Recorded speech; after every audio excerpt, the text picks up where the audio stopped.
Hey guys, welcome back to the Gamers Lounge podcast. My name is John Meadows. With me, as always, is Nathaniel, Eric, and Dennis. How's it going, fellas? It's going. Hello. Yeah, it's going. That's for sure. Just living off that GameStop stock. That's what we're doing. Yeah. That's what. I'm cashing in early. Retiring as a young man. We were wolfing of Wall Street in here before the show started. Going. I've seen so many clips of like Wolf of Wall Street as of late. Made me want to watch that movie again because I love that movie. I'll be honest with you. I've never seen it. I have never watched it. It's really good. It's pretty true to the book. Scorsese movies. It's definitely one of his better ones. It's a Scorsese movie, so you'll kind of know his sort of like approach from like Act 1, Act 2 to Act 3 and stuff. Yeah, and I like Scorsese, and I don't know why I never watched it. It wasn't on my list. It was just I just never did. I don't know. It's great. It gets wild. It gets crazy. It holds the record for the movie with the most F words times they say the F word. I think so. It's one or two. It's number one. Did you watch that Netflix thing like I did? No, I haven't watched that yet. I forgot that was coming on. They mentioned that. Good? So I've just seen the first episode, which is the F word. Yeah. And of course, you've got Nicolas Cage being weirdo Nicolas Cage as the host, but that's they have so many different like historical stuff of like where it came from and how it kind of changed over time a little bit, but also just stats stuff and some of it is movies. The person who has said the most F-bombs in Hollywood in movies is Jonah Hill, and the movie that he did the most in was Wolf of Wall Street. I knew that show was coming on Netflix, and when I saw the trailer for it, I was like, "Oh, we got to watch that because it's got to be Nicolas Cage being Nicolas Cage." And I'm sure you guys have seen probably a trailer by now, or at least heard of that, like pretty much that Five Nights at Freddy's movie he's doing that's coming out. I mean, we didn't want to pay for the license, so we'll just do this other thing that happens to look very much like that. Yes. Yeah, exactly. Isn't there an actual Five Nights film happening though, if I'm not mistaken? They've been trying to do it, but they haven't gotten past the script phase, I think. But the thing about that trailer is like it looks really, really fun. The only thing I don't like is that Nicolas Cage doesn't speak. He's like a silent character for, at least the trailer makes it look like, oh, he's just some silent guy who doesn't talk. That's not what you want from Nick Cage. You want him to be crazy and say stupid stuff. Yeah. But I'm sure he'll end up screaming. Eventually. It looked like he did plenty of that in the trailer anyways. He just yells that also made me want to go back and watch Drive Angry again. Because I remember liking that one. Is that the one with Amber? Yeah, that's the one with Amber Heard. Yeah, I'm trying to think of. I think so. It's been so long since I've watched it. Yeah. I get that one confused with Bangkok Dangerous because that movie was absurd. If you want an absurd Nick Cage movie, you're spoiled for choice. There's so many. It's getting to the point where I'm like, well, there's a handful of pretty good watchable ones, and then there's like, a bucket full of ones where I'm like, I'll just randomly pick one where he's an oddball. Cage is still kind of crazy, even when he's still like doing real acting and not just like doing caricatures of himself. Yeah, I'm playing myself as But go to the early like Raising Arizona, still kind of wacky Nick Cage, still just a different kind than he eventually evolved into. And also remember, he played Superman in the Teen Titans Go movie. He finally got his wish, his lifelong wish of wanting to play Superman. By the way, if no one's he has a costume test of Superman. And it's weird. If no one's seen that documentary, it's a really great documentary, like Death of something like that. Death of something Superman. I don't know, but that movie's fantastic. Like it's a really great documentary. Yeah, I've heard good things about it. I've never seen it. Yeah, I love Nick Cage. In fact, one of my favorite movies that no matter what time of day, if I'm rolling through the TV and Gone in 60 Seconds comes on, I stop and watch it because I love that movie. And of course it's Nicolas Cage and all that. I mean, we love that movie so much. That's what we named our dog Eleanor after the car. That's why we called her. Yeah, we called her Ella, but her real name was Eleanor, and she was named after that Mustang. So I like The Rock. Con Air's not bad. Rock. Yeah, The Rock is cool. on. I'll watch The Rock. Because you've got Sean Connery added in there. You can't beat that. Yeah. So that Superman movie is called The Death of Superman. Death of Superman. Okay. What happened? Yeah. Yeah. Fantastic documentary. I watched it on I think you can watch it on like Crackle or something. I think that's where I saw it like forever ago when it first came out. So you're gonna have a couple of ads here and there, but otherwise, I mean, it's free. It's worth a watch. So yeah, I'd heard of it. I'd never seen it, but I'd heard of it. Heard it was good. So, but, and that's Nicolas Cage talk on the Gamers Lounge Network. Instead of talking, we're renaming a podcast. Yeah, instead of talking about the weather, we're going to talk about the Nicolas Cage. In Cyberpunk 2078, that's who they're getting next. Yeah, Nicolas really. Cage. Oh, good lord! Yeah. It's going to be for like James Goldfeet. Watch. Here's your movie recommendation. But yeah, we were going to have a show. They one up it so you play as the Nick Cage character too. Oh yeah, see, there you go. That's how they one up Cyberpunk. Yeah, that's just stocks going up. CD Projekt Red. Yeah, wow, that's amazing. We know the last game was a bit of a mess when it came out, and we like kept shoving our foot in our mouth and doing stupid stuff. But hey, you get to play as Nick Cage next time. So how are we going to fix it? We're going to put more Nick Cage in our game. Well, knowing Nick Cage too, he'd probably it'd be like his little scene with the bees, except he'd be like, he's just the bugs, all the bugs, just. And he would get away with it too. That's the craziest part. Is people will be like, the game's broken, but my God, Nicolas Cage. Yeah, there you go. Wow. So yeah, we're a week late. We were going to do a show last week, but I had lots of things going on that week, so it wasn't a good week to have a show. Speaking of Ella, that was one of the reasons why she passed away on Tuesday. So we actually lost one of our cats the same day. So we had two animals pass away in the same day. So it was just a rough week. So I was like, you know what? I'm fine with playing some video games, but I'm just gonna no. So we did play some Gears of War last week, and it was that was the first time we'd played it in what? 2 weeks or 3? Probably 3 weeks. I think 3 weeks actually. Yeah, because we were very rusty when we started off, and it was quite hilarious because we couldn't even remember what buttons did what, and it was. How do I walk? I don't know. And we still kept trying to crouch, even though we forgot that we couldn't crouch, and it was, Yeah, I was getting my abilities all messed up. I meant to give you guys armor, and then all of a sudden I just scanned the area, and I'm like, now we got to wait 30 seconds for that ability to. and then it glitched out with that big guy. You could hear him, but then you couldn't see him. Yeah, and we couldn't get any farther, and we had to restart the whole level. And restarted it twice. Yeah. First checkpoint didn't work, so we went back to the one prior to that. That was crazy. Yeah, but you know what? That's really of all the time we've put into it. That's really the only major bug thing that we've seen. I mean, pretty much, yeah. It was worse when the game came out because I played it when it came out, and as great as it was, there were some missions that just either didn't progress or just didn't work. People you had to talk to just weren't talking and things like that. And then, I mean, I even told you about the time where I clipped through the world, fell through the world, and I have video footage of that somewhere. I'm not sure I can dig it up, but it was so weird because we could walk through the other section of the level and kill all those things, but the door wouldn't open because that big guy didn't drop. It was so weird. So we restarted it and it still didn't drop, and we had to go back a little farther in the checkpoint to finally get it to drop again. It was like scripted events like that are weird because I don't see the significance of having to kill him first, because everything we did from there and everything we do onwards literally has nothing to do with that dude that showed up. So if you're missing an enemy, that shouldn't be anything that alters the sort of trigger system, I guess. Is the best one. And we were excited to miss him the first time because it was like, holy crap, we don't have to fight him. That's great. Oh yeah, because he's terrifying. Those things are terrifying. They're tough. They take so much ammo. And then finally I went, I think we're going to have to fight him because But so we were having a good time with that. I picked up Hitman 3 on Series X last weekend. The only reason I was interested in that game, but I wasn't interested in it as a day one purchase until the Digital Foundry video came out and said this game's in native 4K 60 frames a second on Series X, and I went, sold.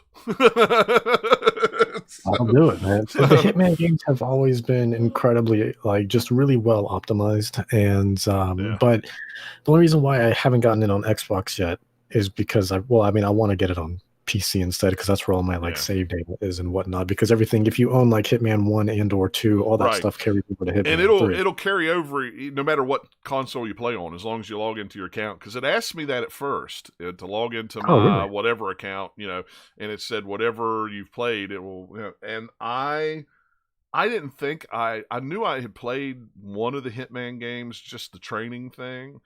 I got to looking back through my games, and apparently I got Hitman 1 on Games with Gold, and I bought Hitman 2 on Xbox at some point. I don't even remember buying it. It's in my owned games, and I'm like, when did I buy this game? I don't, and it must have been one of those sales. It was like $5 or $10, and I just went, oh, I'll buy it and play it sometime, and then never paid any attention to it, and it was just in my account. So I was like, oh, well, that would have been nice before I started 3. If I'd have realized that, I'd have started playing those back in the summer, you know, but, well, whatever. It's a beautiful game. I mean, it is, the first level is, or the first mission is you're in this tower that... Oh, the one in Dubai? In Dubai, yeah, it's up above the clouds. Oh, my gosh, the sun and everything is... There's all kinds of gold in the building, and there's all kinds of windows, so the light reflects off the gold and makes it real bright. Wow. I mean, it is, for a game that doesn't have ray tracing, but is getting ray tracing, it looks phenomenal. Does it have ray tracing right now on PC? I don't know if it does on PC, but I know they said on Series X that it's coming, and they're updating. Apparently there's one place in... the next level or 2 or next area or 2 that it drops below 60 frames a second, and it's only when you hide in the weeds. But they're patching that out so you won't lose frames there. But other than that, it stays at a constant 60. It's super stable, yeah. That team, I've been a big fan of Hitman since literally day one. And so it's watching those games constantly evolve, and they just get better at the level design every single time, and they keep outdoing themselves. Because the thing with Hitman is, like, you know, from the outside looking in, the levels themselves may not seem big, but that's okay because they are incredibly deep. Yeah. Like, my God. And you could go at it however you want. Replay it. Yeah. Yeah. I mean, that was the thing. And at the end of the mission, like, the whole screen is filled where you could have you could have done this. You know, it's like, so you play through the level once, just kind of feeling it out and just doing kind of your default whatever you want to do, and then you go back and be like, hey, I want to find the weird way to kill someone with a fish, or, you know, all the goofy ones. That's what you do. Yeah, I really like it. And it's one of those kind of games that I don't feel I need to sit down and play it for hours and hours and hours and hours. If I just want to play one mission and then go play something else for a little while and then come back tomorrow and play another mission, you know, I don't feel like I need to rush through the game to find out how the story's going to end. Because honestly, where I haven't played 1 and 2 and I just watched the trailer, I don't care how the story ends. I'm just interested in getting from point A to point B in the levels. That's all that I care about. It's very much a sandbox where, like, if you just went through and played each level once, you wouldn't get nearly as much out of it as you would by kind of looking at all the different pieces of the puzzle and be like, oh, hey, I missed this whole thing on this other side of the map because I didn't get there fast enough or whatever. Yeah. I still like the first game where you get to go to begin the fashion show and walk down the catwalk. It's fun. That level is iconic, honestly. I mean, just the way that they built that level is, I mean, what a great way to not only just show off a new beginning for Hitman, because these last 3, Hitman, Hitman 2, Hitman 3, have just been what they call the World of Assassination trilogy, right? Yeah. So it's like a soft reboot of sorts. So it has nothing to do with contracts and blood money and all that. But that was because I think Hitman, the first of this new trilogy, came out more or less the same time, or at least close to the launch of PS4 and Xbox One. So I want to say that one was episodic, so it took them like a full year at least to get it all completely out. That's the last one that I played. Was that one? They have that, and then they had, like, when Hitman 2 came out, I think it's Miami, whatever, the one with the racetrack and all that. Yeah, that was kind of stuff is kind of the iconic level from that game. Yeah. Yeah, I'm very impressed by it. It was very cool. I've watched more of these Hitman games than I've played them because Giant Bomb got obsessed with it and they kept putting out videos of them playing it but giving themselves weird challenges. So like playing it kind of almost like Clue or something where they like roll the dice and be like, hey, you have to do this with this weapon and then go here, and because they'd played them so much, and then inevitably something would go wrong, and then like they have all the security after them and they like chuck an axe across the room to try and kill their target and then run away, and it's just like, yes. It's fun if you're good and sneaky and you manage to pull it off, but it's also fun if things just go insane. Yeah. It's both incredibly fun to play and to watch, honestly. And it's one of those games that just has high replayability just because, again, like I was saying, it's just those games are just so deep, so they want you to keep going back into those levels. Right. And the thing is, even if you don't do anything in those levels, if you just walk around, it's amazing all the conversations that are happening that you can listen to. It feels so alive, so realistic. It's crazy. Like no matter where you go, there's always some insane conversation. And then not only that, without you even having to notice, even if it has nothing to do with what you're doing, seen people just kind of walk around and then seeing if you just follow one person, they don't even have to be a target, could be a random NPC, just see them all of a sudden walk to somebody else and be like, hey man, long time no see, and then they're just watching them just start talking. It's crazy. It's absolutely crazy. And that's what I like. I like walking around in in the first level. I knocked out one of the guards and had the gun and was in the uniform walking around, and you'd walk by guys, hey soldier, you're looking good. It's like, it's like but yeah, I mean, it's so. I think it's funny how Agent 47 is good at everything. So if you get a disguise and have to like do an action with it, he'll know how to do it. He can play the drums. He can walk down a catwalk. He can do whatever. It's hilarious. But that's a game. It doesn't matter, guys. It's just fun. Yeah, it was one of those games that I was going to wait and get on sale, at some point. But it was like Walmart had it for $50 day one, so it was like, for $50. I'll go ahead. Plus, I wanted to see something that really was native 4K, 60 frames, nothing that was upscaled. I wanted to see it natively like that. And it just, man, once I go 60 frame, 60 FPS, like I said the last time, I can't play. I can't go back. It's hard to go back. Yeah, it's hard to go back. It hurts. It really hurts. No, that's going to be a game for me that, like, even though I'm like a huge Hitman fan, that's one of those games I had to quote unquote sacrifice for now, just because of everything that's, I'm playing. Well, I mean, we'll get to it when we start talking about it, but yeah, just everything that's come out this month, and then not to mention like within a week or two, like you have Little Nightmares and the new, the 3D World port that's happening with Super Mario, and then just other stuff I'm stoked for. Yeah, so. And I've still got a stack of games. I still haven't finished Valhalla. I haven't finished Immortals. Yep. I haven't finished, but that one's okay. That's fine because, like I said, that'll be one I can play. I can hop in, play a level, and go, okay, now I'm going to go play me some Valhalla, and I'll come back, in a day or two and play. Well, I say a day or two. I'll come back next week and play another level of. I don't get to play games on a daily basis from now on, so it's going to be Saturdays or Fridays, and that's going to be it probably. But yeah, the other game that I played was Cyber Shadow. I have been looking forward to this for 5 years or something like that. It's a 8-bit side-scrolling Ninja Gaiden Shinobi inspired game. I had seen the developer at one point. It was just one guy that made it, and then they got a couple guys to help him, and then Yacht Club. Is it Yacht Club Games? Is that Yacht Club. Yacht Club picked it up. Those guys behind Shovel Knight. Shovel Knight. Yeah, Shovel Knight. Yeah. So they picked it up and published it because it was originally just going to be on Steam. It was just going to be a Steam early access game, and they picked it up and ended up being on everything. It's on Game Pass right now. I bought it on Switch, and I played on Game Pass. But man, you talk about a game that's hard but fun. But what's cool is you don't have any lives. You just die and you go back to your checkpoint. You die, go back to your checkpoint. Go die, go back to your checkpoint until you get to the next checkpoint. And then you just die. So Danny, who I do the other podcast with, he actually beat it in 9 hours and something. And he posted the picture online of him beating it, and he died 358 times. Wow. Jesus. Yeah, and I'm thinking, I've not even 3 levels into that game, and I bet I've already died that many times. Yeah, that's okay. It's still not at Super Meat Boy levels. No, gosh, no, it's not. But you die like the first few levels that many times if you're not careful in Super Meat Boy. Yeah.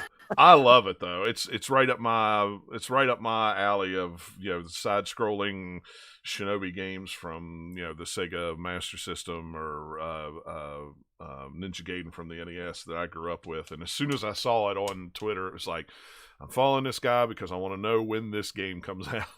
And it was like by the time the Switch came out, and I was like, man, this game's got to come on the Switch. This would be a perfect Switch game. And then finally, when Yacht Club picked it up, I was like, yeah, we're putting it out on the Switch. I'm like, yes, perfect. I will buy it there. So, and when it goes off Game Pass, I'll buy it on Xbox just to have it. But probably by the time it goes off Game Pass, I'm going to guess that Limited Run or Yacht Club will probably put out a physical version of it. More than likely. Yeah. So, but yeah, I'll pick that up. So, but yeah, that's all I've been playing. Dennis, you want to go down the list since you're second on the list? You might as well just. What have you been playing this week? Yeah, of course. So I've still been playing. I think I talked about this last time. Finally got Assassin's Creed Valhalla. Still been playing more of that. The more I sink my teeth into it, the more I kind of fall in love with it. I didn't realize exactly how great of a time I was going to have with it, especially me just like not really just caring about Vikings in general and stuff like that. But I realized that like this really like the Viking thing is more of almost more of like a flavoring than anything else. Like it's so the game itself feels like a just this incredible open world sort of approach, and it seems like the team also is just getting so much better at doing this. I think they were in the right direction with Odyssey, but ended up being that game just felt too bloated. I'm flip-flopped. I think that this one's more bloated than Odyssey to me. Really? And like everyone complains about like the progression in Odyssey, and I thought there was more grind in Valhalla, but it could just be, I think, the difference between how I play versus how some other people play the games. Yeah. But yeah, I don't know. I liked the powers in Odyssey better because of mostly the teleport assassination was so much fun. Yeah. But that's like Valhalla is like my second favorite of kind of like these last three big ones. Like I like both of them way more than I liked Origins, which was still fun, but it's still I don't know, it still is bogged down with a bunch of systems that you can see they got rid of for the next two games. Even when it gets back to like this was the team that did Origins, there's stuff in here that they're just like, it's kind of sort of almost there, but not really. It's fine. Like all the animal hunting that you had to do in Origins, it's pretty much gone. Yeah, that's true. Like there's a little bit of it. The only thing it still cracks me up with Valhalla, like the crafting system upgrades for like your pouch and your quiver. It's like, hey, you need like 5 billion of leather and 20,000 iron for like your pouch and your. You need a lot of extra stuff, and I was like, really? Yeah, it's I don't know. I guess because for me, the thing is like lately I've been getting like really kind of again since it's like super long to dive down into that pool. Yeah. It's just like tallest dive in the game. It's fine. Whee! It's an incredible amount of fun, and but yeah, I've been going by it very slowly now. I have like 25 hours in it, but I mean, still, I feel like I haven't made any progression, honestly. It's big, but I think the reason why maybe the map is just as big, if not, but maybe it is still bloated. But I guess for me now, I think the biggest differences are that Valhalla to me, everything that I do, I guess, feels more significant, I suppose, than how things were in Odyssey for me. So that's just how it is. I don't know, but both games are probably like pretty close to equal quality wise. It's just like which some people prefer one over the other, just because they are slightly different in some of just the other systems, but just the overall running around doing Assassin's Creed stuff is very similar between the two. It's just like you're a little more like Greek style weapons over here, or here we have a lot of axes because we're Vikings. That's kind of the major like minute to minute gameplay differences and a few different powers. But some of the powers are like duplicated, so you have very similar ones between the two. But yeah, I'm still going through that and still having a really, really fantastic time.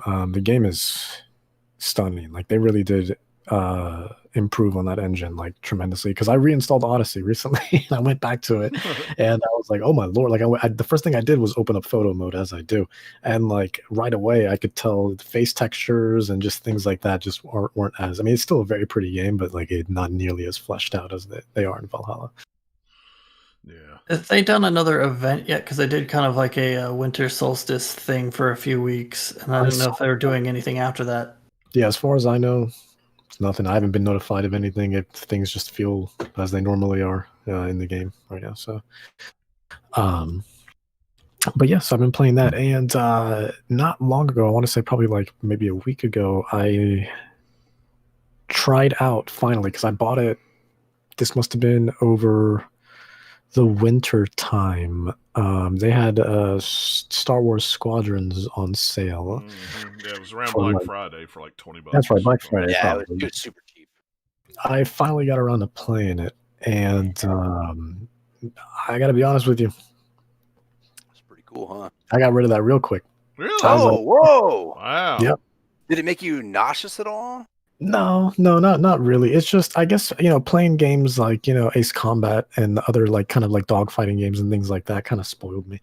Yeah, okay. And Star Wars Squadrons, I guess it didn't have an appealing enough story for me to really want to stick around. And I could tell that game was heavily influenced and designed with VR in mind, because I did not like the whole, I wouldn't have mind the whole first person being at the hub thing if you could actually walk around. That whole just kind of like turn your camera and pick a place and then you just kind of teleport there nonsense to go from room to room. Yeah, it's definitely VR sort of inspired that. Well, I think it's part VR, part they're doing it more of a budget title, so they didn't put as much time into it, and they could do that a lot quicker than actually walking around. Well, and the thing with the story combination. The other thing with the story is too, there's a lot of background stuff that if you don't read the novels like Alphabet Squadron and watch some of the TV shows, you wouldn't pick up on the little things. It's a coherent enough story to understand, but there's little things that they drop in there. It's like, I don't. That's the problem with Star Wars nowadays. Is most of the stuff is like, hey, you have to have seen these 2 or 3 other things or read this other comic thing to really get this one. Otherwise, you won't get all of the thing. I was like, make it a little bit more where you could tell the story, and if you come to that story, then it's enjoyable. It doesn't have like 15 prerequisites. Well, and I didn't put that in the news, but I think that's one of the things that you're going to find is going to happen with this new Lucasfilm games coming back and taking over. It's not so much EA,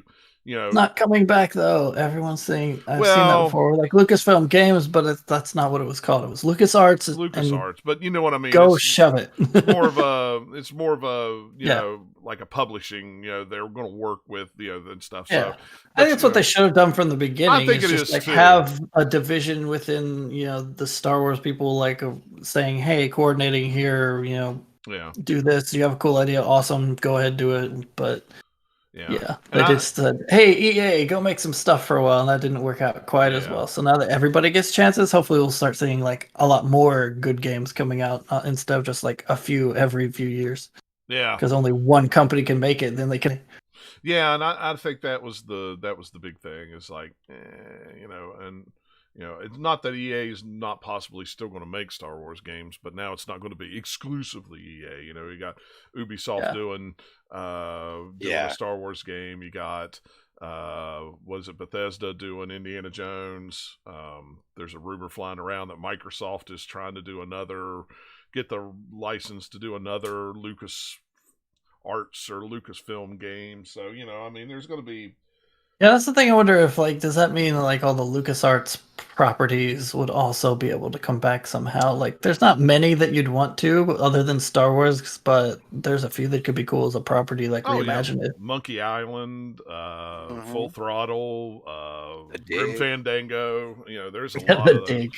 Yeah, The Dig's a fantastic game. Where's my remake? Yeah, there's a tons of possibilities. It's a remake sequel called Dig More. Dig More. Yeah. More dig. That's what, not dig more. More dig. The digging. Partner with Shovel Knight. Yeah. So we get a Shovel Knight skin in the game somewhere. But yeah, I mean, Funny. it's. I don't know. It's Squadrons is a cool game to a point, but it's one of those games that I'll play for a level or two and then go, okay, I need to go play something else. I was much more interested in playing as the TIE Fighter stuff than the X-Wing. I'm like, X-Wing, we've seen it. Give me that TIE Fighter. Yeah. Like Squadrons is I want them to do more of, for just like have a team that's excited about some idea and it's very specific, and certain people will like really love it and then other people will be like, it's not really my thing. That way when you get like a bunch of these different types of games, there'll be one that you just absolutely love because it was it's really hitting all the things that you love about it. And that's what a lot of people seem to be with Squadrons. If you really hit with it, you're really like, yes, this is awesome. Yeah. And maybe having it a little bit cheaper too would help too. I mean, if it's like a $30 or a $35 game, $40 game. Well, it's a $40 game. Squadrons anyway. Squadron came out at $40, so there you go. Sometimes that's a little bit more appealing for people. Yeah. Plus, I think it was more of they were going for more of the online stuff. It seems to be what EA does. I don't know. Make a point-and-click adventure Star Wars game again. It's been too long since we had one of those. Yeah, it's been a long time since we had one. Was it?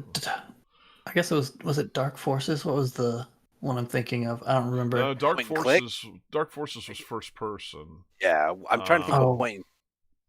There was something I had as a kid that there was all these weird, goofy Easter eggs in there, like dancing stormtroopers and stuff, and I can't remember which one it was. Yeah, I can't remember. Was that Yoda's something or another? Yoda's Desktop Adventures? No.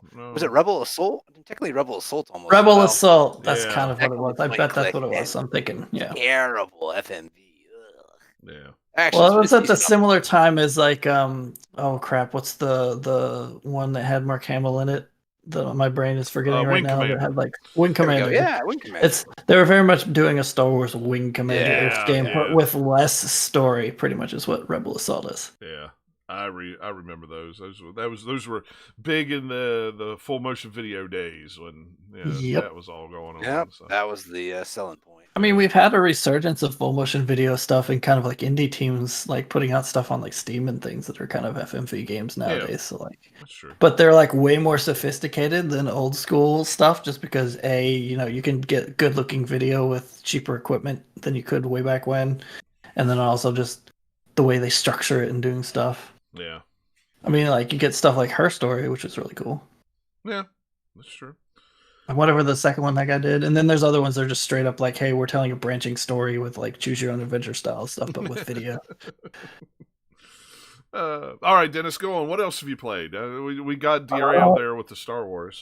Yeah, no, it's all right. It's all right. As we do. Yeah, no, it's okay. So let me see. In addition to Star Wars, there's I forget what I play. Call of the Sea. Call of the Sea. That's actually on Game Pass.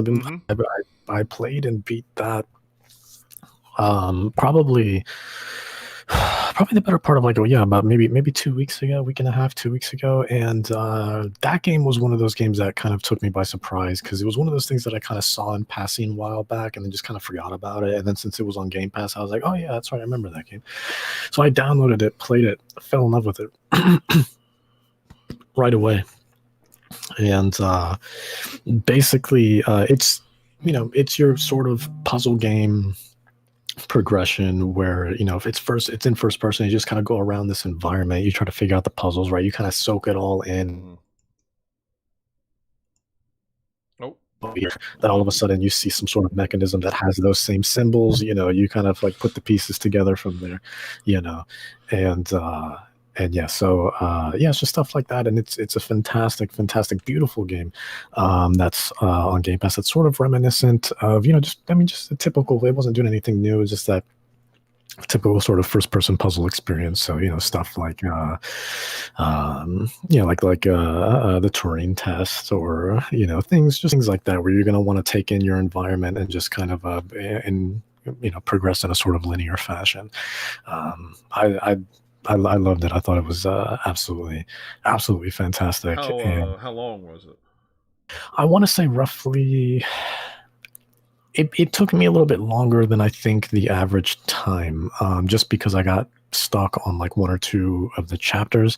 But otherwise, had that not happened, you'd probably be looking at around a solid 4 to 5 hours, probably. Okay, that's what I figured. I figured it was. Yeah, it's got 6 chapters, and the ending. It was just a really good story throughout. But if you're just running through it without really soaking in the environment, it might not mean much by the time you get to the end, but still like overall it was a really, really great game. And I think probably one of my sort of indie gem surprises as of late. That game like really, really, really like I don't want to say blew me away, but it was a pleasant surprise. I've heard good things, and it looked like something that would be right up my alley, but I just it's Series S and X compatible, so I really hadn't downloaded it because I got that memory card. It's not like I don't have enough room for Series S X games, but it's like, golly, I've already got like I forget how many downloaded to the Xbox now. It's like, well, let me try to clear some of this out and then go play. But yeah, it's just that. I mean, there's not really much to say about it. Again, it's a pretty linear game, but it's fantastic. I think if you enjoy those types of games, it's definitely one that you want to get to sooner rather than later, because it's definitely one of the more quality titles for sure. Yeah. And who knows how long it'll be on Game Pass? It may only. Yeah. I've noticed with indie games though, they tend to stay for a long time. It's usually the AAA stuff that they're just kind of there for. I feel like they use it more for like a promotional reason rather than. And I think from things that I've read, I think a lot of times Microsoft pays indie companies money to help with getting the game out, having it put on Game Pass so it'll stay longer, especially newer ones. They'll say, we'll give you X amount of money to help you finish, development of this game for exclusive rights for it on, or have rights to have it on Game Pass for like 6 months or something like that. Yeah. But yeah, I highly recommend that if you're looking for something more like serene, but still want to, think about it with a pretty profound story as well. After that, I played another indie game, but on the complete opposite side of the spectrum. It's called Don't Be Afraid. It is what it sounds like. It is a horror game, and it's really interesting. They had a demo that came out probably back in September last year or October called Don't Be Afraid, The Last Toy. It's completely free. It's on Steam. And they kind of took the same approach as Lust for Darkness and games like that, where if you download the demo, it's completely standalone. So it's not like you're getting like the first chapter of the game. Like, it is completely separate. So you can still buy it, enjoy it, and then kind of get a general feel of what the game's going to be like while experiencing like its own sort of mini story, if you will,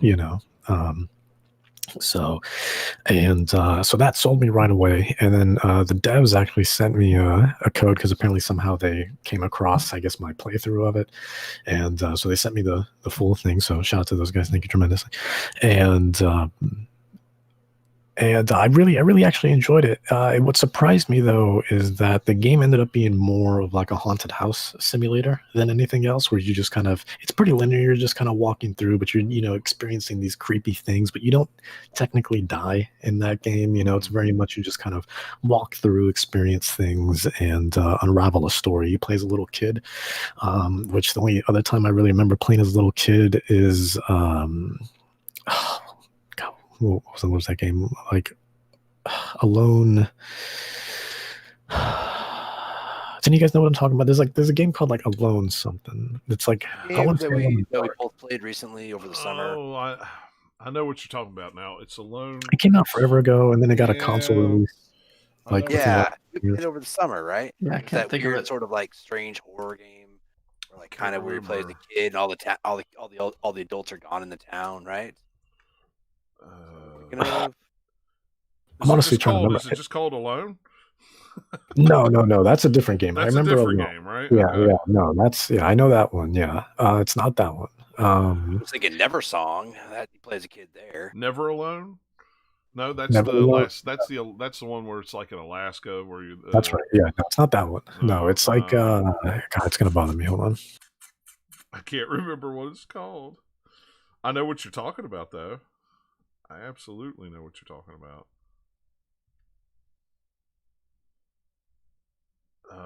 Jeez. Because I know all. Oh wait. If I heard it, I would know. Is it that Dream Alone? Is that what you're thinking of? No, not Dream Alone. No. I'm gonna guess that the word alone isn't in there. It's just stuck in your head for some reason. I'm guessing because otherwise you'd probably find it, right? It's either alone or like asleep, something like that. I don't know, but I know what you're talking about. But I don't remember the name of it. But anyway, I mean, it'll probably come to me like when we're like just talking about other stuff. But that's fine. Among the Sleep. Among the Sleep. That's what it is. Yes. I just googled horror game play as little kid, and I got it. Yes. Work smarter, not harder. We're all googling different things, trying to find it. It's like, yeah, that's the one. People are gonna be wondering the same thing as you. So if you try it in Google, you'll get it more often than not. Yeah. Oh my gosh. But anyway, you gotta love search engine optimization. So yeah, Among the Sleep. It's very similar to that, where you're just kind of going to be experiencing all these crazy things and just trying to make sense of them all. And especially because you're a kid, your imagination is going to be a little more vivid than most. So you're going to be when you freak out, you're probably going to be a lot more scared than a normal person. You're going to start your mind's going to start racing, and you're going to start seeing all these creepy things that aren't really there. Monsters under the bed type stuff. So. But yeah, it ended up being like really, really cool. A solid, maybe roughly an hour and a half, 2 hour experience that had some really neat puzzles and was fun. I think the only real broken part was like there were some of the chases I didn't really appreciate that too much. They were just not really polished. But other than that, the game was well put together. The level designs were good. Other than a couple of flipped assets that I've seen many times in other games, that bother me tremendously. But yeah, other than that, it was a solid experience. In addition to that, lately, because of the announcement of Resident Evil 8, I went and revisited Resident Evil 7. Have been playing that. Really, that game, it's still beautiful to this day, but you don't realize how far that engine has come, right? The RE engine, where it's like when Resident Evil 7 was first announced and shown, like everybody was like, oh my God, forget like thoughts on the game aside, just how stunning it looked at the time. It was a new proprietary engine that that team had used. But then since then, we've seen Devil May Cry use it. We've seen and now Resident Evil 8 will be using it, and I think Monster Hunter Rise uses it as well. There's like one or two other games that I'm like missing in there too, but of course Resident Evil 2 and 3 remake, those used it, and like it's just a fantastic, gorgeous engine. And that going back to it now, it's like man, like it still looks really great and photorealistic, but you can definitely see like subtle things, like with facial animations especially. That's I think where they've really, really improved.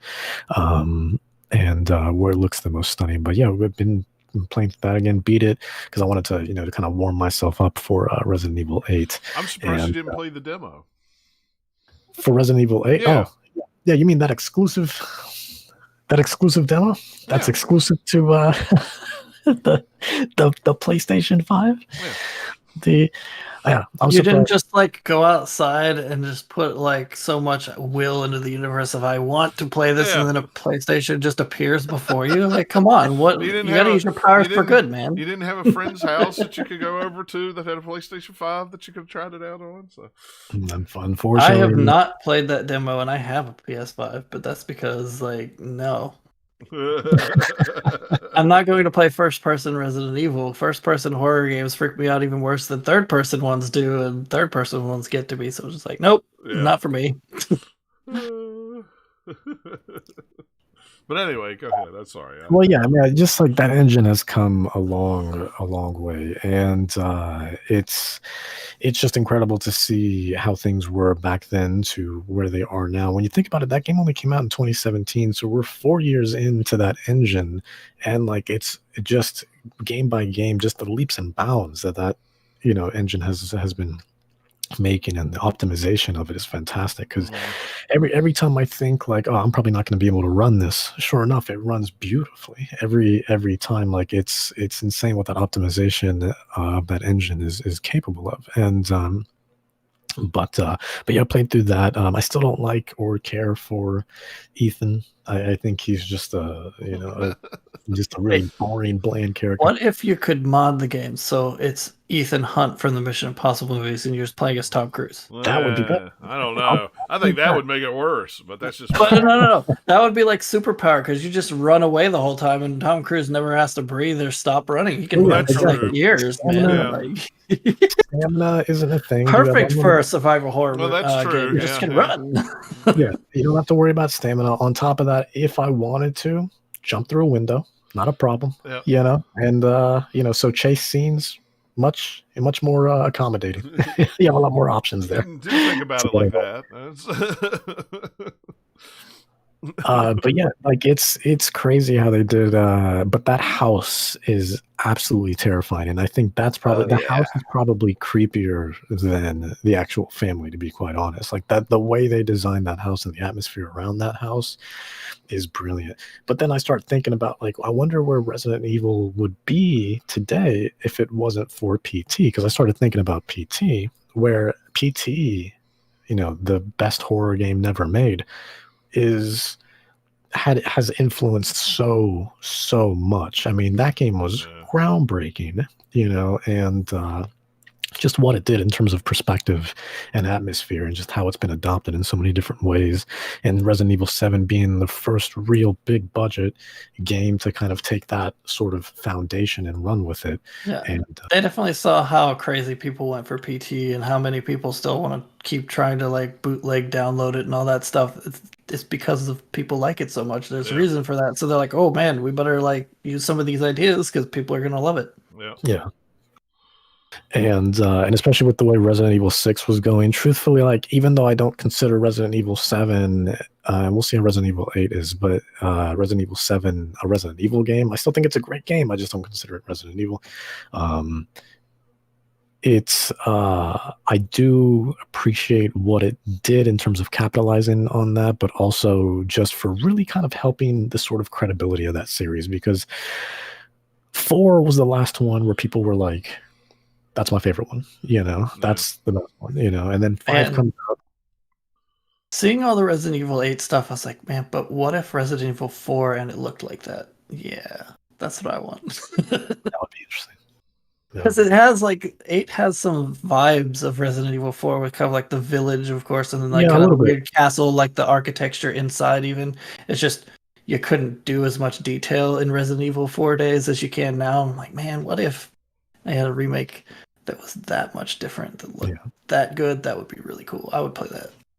Yeah, and I agree. There's definitely a lot of vibes there. But I still don't. It's still a great game in its own right, but it just makes me wonder where it would be today if it wasn't for PT. Where a lot of games in the horror genre would be today if PT, didn't really exist. Because Resident Evil, again, after 4 or 5, while a lot of people mostly enjoyed it, the biggest criticism was, this game's not scary at all. This is just an action fest from beginning to end. And Resident Evil 6 was just action and bad. So it was like, what is this? They started doing movie trajectory of like, let's just keep making it dumber and stupider, and then they hit the point where, I don't know, I think they probably would have, Resident Evil 7 would have been very different from 6 no matter what, because they might have taken inspiration from somewhere else. Because certainly with 5, it wasn't an uproar of like, man, this is the worst thing ever. It was like, I didn't like it as much as 4, and there's plenty of complaints about it. But with 6, everyone just pretty much hated that game. So they're going to be like going back to the drawing board from that, no matter what. So lucky for them, they had something that they knew, hey, this is a good thing to try and pull inspiration from. Yeah. Yeah, because that was the consensus. Is like 6 was just, just horrendous, and not to mention, I don't even think Capcom knew what they were doing because they had like 4 different campaigns in there, and like I just like, why do you need so many different perspectives of everything that's going on? No matter, like, because neither of them were good. I think Leon's was okay at best, and then but the rest were like, why is this here? Like, you should have just had Leon's, spent all the resources on Leon's, and then but the rest were nonsense. And then don't even get me started on Jake. I hate that guy. So but yeah, but that game was horrendous. So like, and then Resident Evil just had it wasn't doing too well in terms of reception. Obviously, it's globally known, people love it all over the world, and you have people like me who are just going to eat it up no matter what. But it just became, it started regressing, right, in terms of quality, and even the CG movies like weren't doing too good, and again, critically, and yeah, so Resident Evil 7 I think was that turning point of that sort of spark of like that bringing back the love for that franchise and being like, oh my god, here we go. And then Resident Evil once again at the top of the pedestal of horror, so and I think Resident Evil 8 is going to take that and run with it even further for sure. Had another good idea. What if they remade the first Resident Evil again, but this time first person? Just for walking around that mansion in first person. I was going to say, if anything, I'd be okay with that just because of how beautiful I think that mansion would be. But I feel like that's kind of what they're doing with Village because of how beautiful that mansion is. Yeah. If they do the first one in first person, remake it again, they still have to use the same voice tracks, the same sound bad effects voice acting. from the first one. Yeah, chill. There's so many like things in that game that would not work with a free camera, so it would be a very difficult challenge to kind of remake that game where you can just look anywhere. Barry. One of the biggest things though about that game, because I think when did I replay the remake for Resident Evil? I think that might have been about a year and a half ago. It was the last time I played it. I don't know, it's free on Games with Gold right now, so. Oh, that's right. I gotta get that. That'll be like the 15th time I own that game. But I played it on PC maybe about a year and a half ago, and the remake, and that game was gorgeous on GameCube, and it's still gorgeous now. Like, it's crazy, like how beautiful the game is. But I think the big thing that first person would do for a first-person sort of perspective remake for the original Resident Evil is that I think it would emphasize more the claustrophobia of that game, because now looking back on it, there's a lot of small rooms, a lot of small little things you gotta, like, cracks and stuff you gotta go through, and then there's that, of course, the obvious, the Jill sandwich, scene where but there's also the thing where even bigger rooms get split up because they had to have the camera switches and all that, and that makes you feel claustrophobic because you can't see the other side of the room. That's right. So that would not be able to be done in first person because you're like, I can look where I want. I think they would probably redesign a lot of things too. They'd have to. But yeah, that would be interesting, honestly. But yeah. So, anyways, that's I've been playing Resident Evil 7 just to get ready for Resident Evil 8 and beat that, and I've been having still a fantastic time with it. Speaking of horror games, though, actually, right before the podcast, I did complete The Medium, so that came out just a few days ago. I figured you'd be playing that one. Yeah. I figured it too. Yeah, I played and did beat it. I am a big fan of Bloober Team and all their work. For anyone who's not familiar, they are the good folks behind Layers of Fear 1 and 2. They did Observer, recently released Observer Redux, and then they did do Blair Witch as well. These guys know psychological horror probably better than most, if not anyone else. So This is definitely reminiscent of like older Silent Hills, but this was a lot more linear though than Silent Hill. Silent Hill has a lot of sort of Metroidvania-esque type of things where like, oh yeah, you can go into this building, but you can't really do anything yet. I need to go over here, find a key, and then that key will unlock the door here, and then eventually I'll get the hospital key, go back to Alchemilla, do all that. It's so you're kind of really kind of soaking in that city versus the medium where you are going from A to B to C to D, and each one is a new environment in that order. So it's kind of hard to get lost really in that game, truthfully, because it's just how linear it is. But it's open enough where you do have a lot of collectibles to find, and the lore is incredibly deep. And but the atmosphere, I think, is what they really nailed. That atmosphere, also with Akira Yamaoka's music, really just brought together this sort of, it was this sort of matrimony of minds, and it was really great in that regard. Yeah, I would say if I was going to rate it out of 10, I would say it's a strong 8, like a very strong 8 out of 10. And I think this is like their homage to kind of a Silent Hill game, like their take on it, or is it just kind of because of a few of the trappings, it just sort of feels that way because it has some similarities?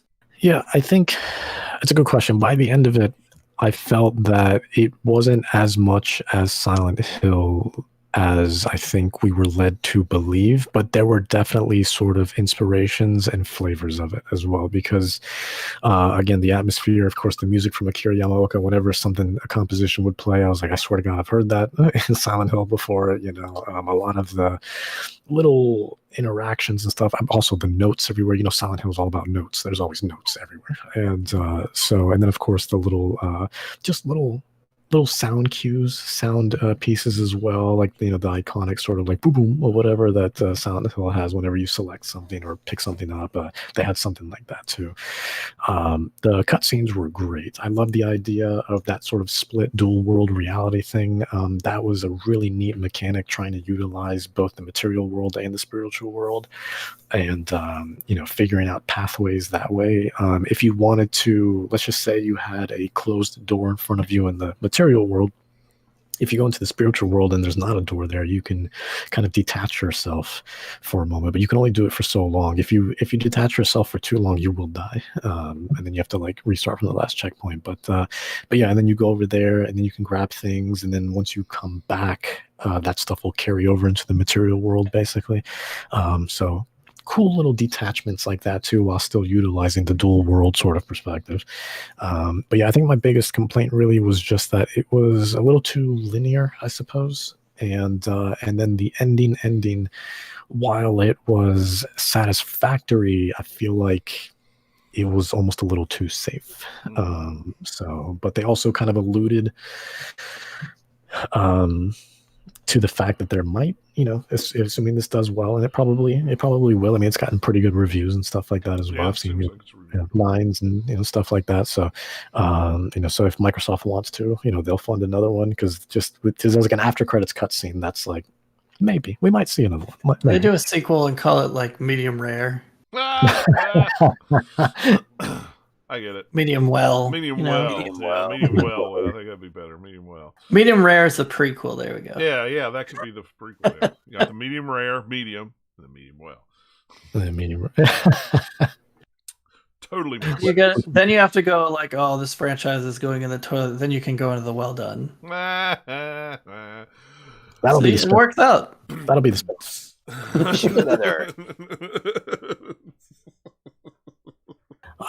But yeah, no, overall, I think a great experience. Even if you're not one for horror games, honestly, it wasn't scary like at all, truthfully.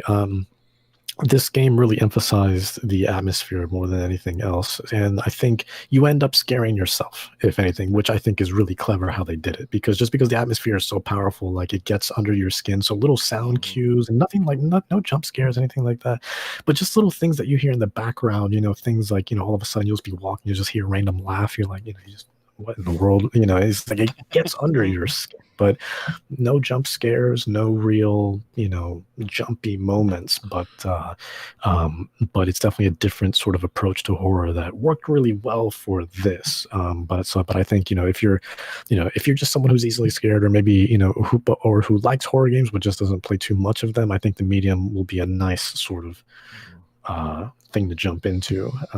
And yeah.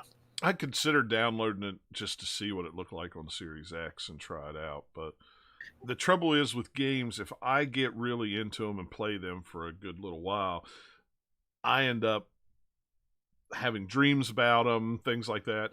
And I don't care for horror games because I really don't want to wake up in the middle of the night going, I have, and I don't know if anybody else has ever done this, but I have actually had nightmares in hotel rooms. And really, that's crazy. Just once or twice, you know, I stay in a lot of hotel rooms, you know, 80 times a year. I'm staying in a hotel room, it seems like. But, you know, there's been a couple times that I have woke up yelling because it was like whatever I was dreaming. It's like, so I immediately steer away from the hardcore horror games because I don't need that crap.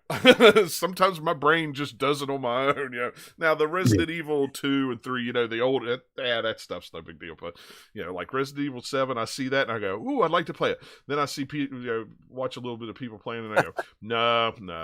I'm out. No, I'm out.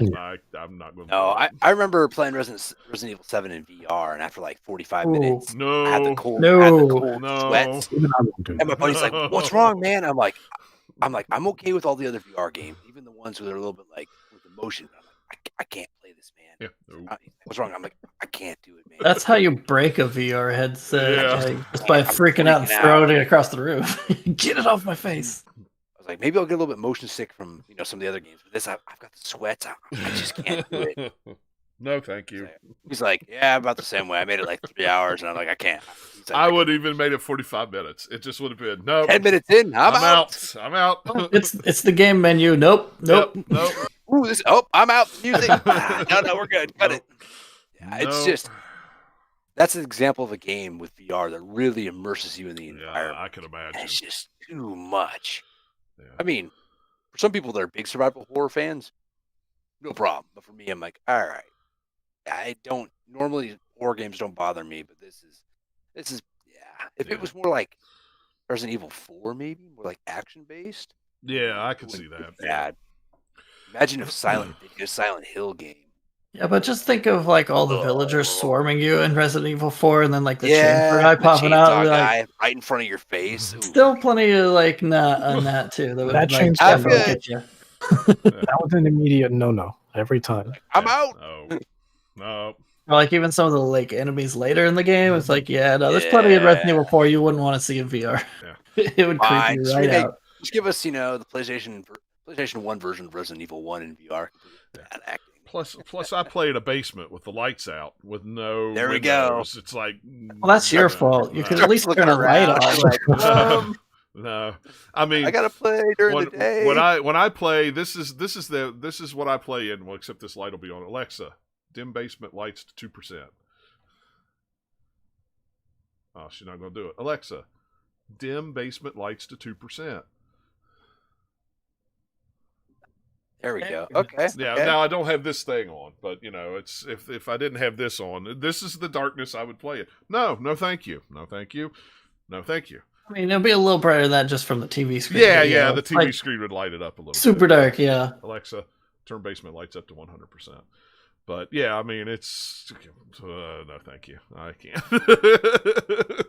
Can't do it. I'm out. And you know, and before talks about what he's been playing, I put it in our chat.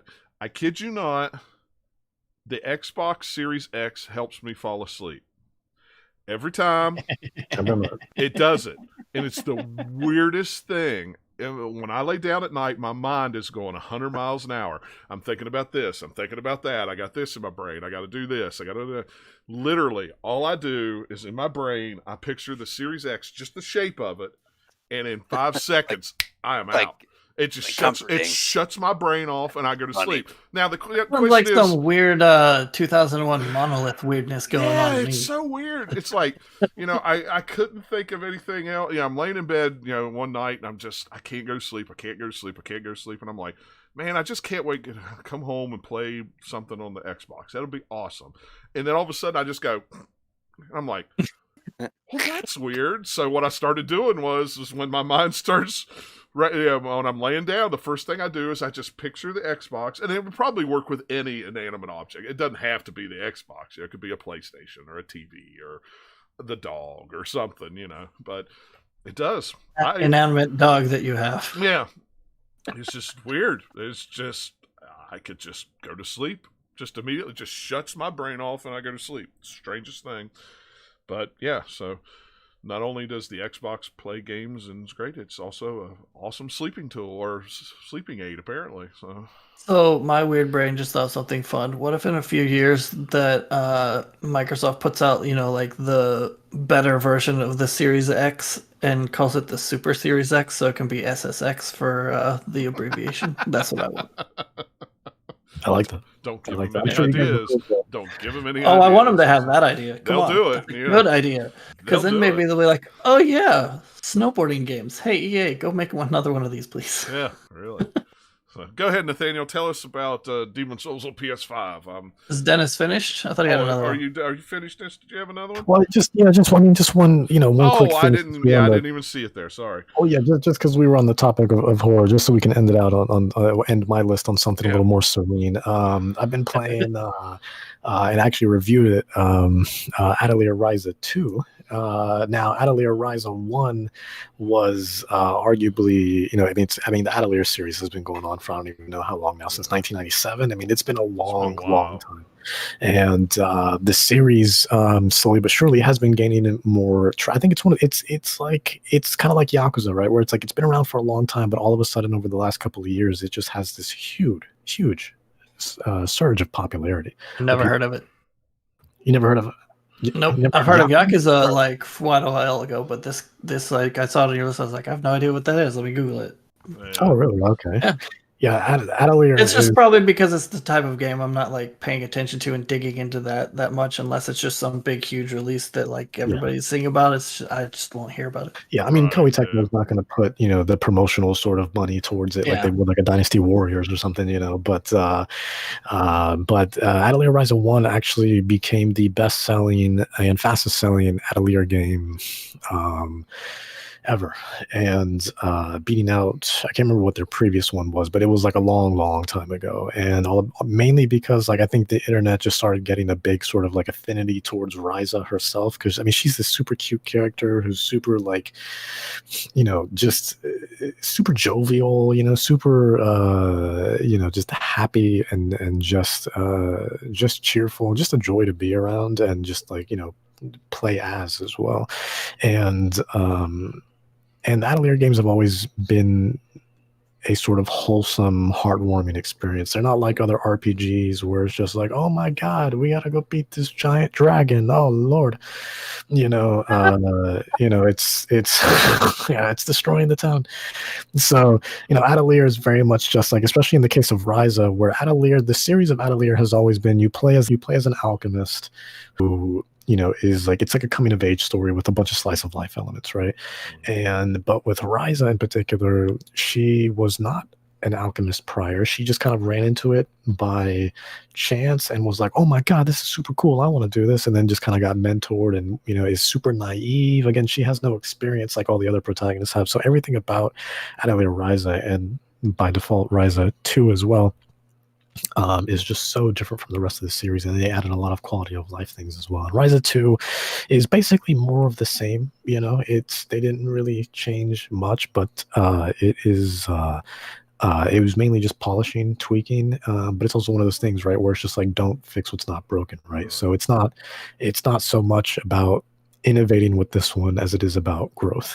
So which I think emphasizes more on the story and the sort of foundation of the gameplay as well, and just kind of her upbringing. So it felt like a nice sort of sequel, considering the Atelier games also have never had true sequels. Like they've had sequels in that they'll have games that take place in the same sort of country, like the Arlands. Like there's 3 games that take place in the Arland sort of country, and then other ones that take place in like the Dusk. But this is the first one where you play as the same protagonist again. Like anytime there's been like a sequel, there's always been a new main character, right? I mean, and then whoever you played as before would typically come back as like a mentor, right? Usually grown up, right? And now they're all, they're an adult, and then they're trying to mentor this new alchemist. But yeah, she's just, someone just like you and me who was just like, that's cool, I want to do that, and then like got taught how to do it, and then, things happen, and then yeah, and you kind of go from there. And then this is her still being kind of kind of learning the trade and everything, but having a lot more of a grasp on it. And yeah, I mean, those games are just so wholesome and heartwarming, and yeah, just super relaxing, great RPG experiences. I've been playing them now since Aisha. I haven't missed a single one since Atelier Aisha. I played that on the Vita, and I played them all on Vita up until I don't even remember what the last one was on Vita. I think it was like maybe Lalua. No, not Lalua. The one before that one, Heidi and Swell. I don't know, but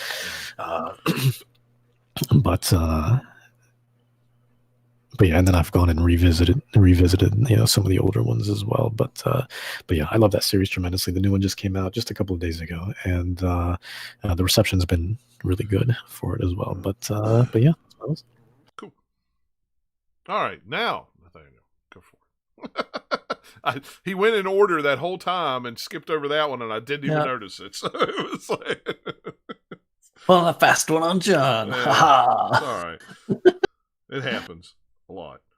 Yeah, I've been playing a few like smaller things I didn't put on my list because I've only played them for like a couple hours or something. Like was it Forager? I played a little bit of that game, which is like very much just like keep busy kind of a game almost. It's just like, hey, here's the stuff to gather to get this stuff that you can then get a better tool to gather this stuff together. And it's just like so many just different going and like gathering things in different forms and fashions. Yeah. At least in the early game. I don't know if you guys have seen it or played it. It's very much like kind of a cartoony art style, maybe. I don't know. Forager's on Game Pass. I've seen it. Yeah, I think it is. Forager is pretty popular enough that it's on like a lot of platforms, so it's been around long enough that I figured you guys probably at least heard of it. Yeah. And then there was some puzzle game. Crap, what was the name of it? I should have written it down. Actually, A Monster's Expedition. There it is. It's a little puzzle game where you're like going through like bunch of these sort of like islands, and each island has like a little mini puzzle sort of on how you get through it to get to travelers to other ones, and you like, because of the way it doles things out, you suddenly realize, oh hey, this is a mechanic I didn't realize that I could do, and this is how this works, so now I can do these other things. And it's all about going through kind of like a museum of humanity on like you're like a little monster, so it's all like you find these little exhibit things that have plaques that you can read, and it's like about a shoe. Humans have these, and it's like some weird whimsical explanation of what a shoe would be, or whatever the object or thing is. And it's kind of fun. I didn't finish it or get super far into it, but it's kind of cute and fun. I read something about it somewhere on like some of the bajillion lists of best games of the year that I was reading. So I was like, oh, I'll try that. It's like $10, so, or $15 maybe. I can't remember. It might have been on sale when I got it. But I didn't play too much, so I don't have too much to say about those. But they were kind of fun for the couple hours I played them. Yeah. I played quite a bit more of Immortals Phoenix Rising since the last time we'd had a show. Kind of like, I'll play like a burst of that game and then go off and do other stuff, and then like several days later I'll come like, oh, I'll play another burst. So I've finished kind of the Aphrodite area of the map is pretty much done.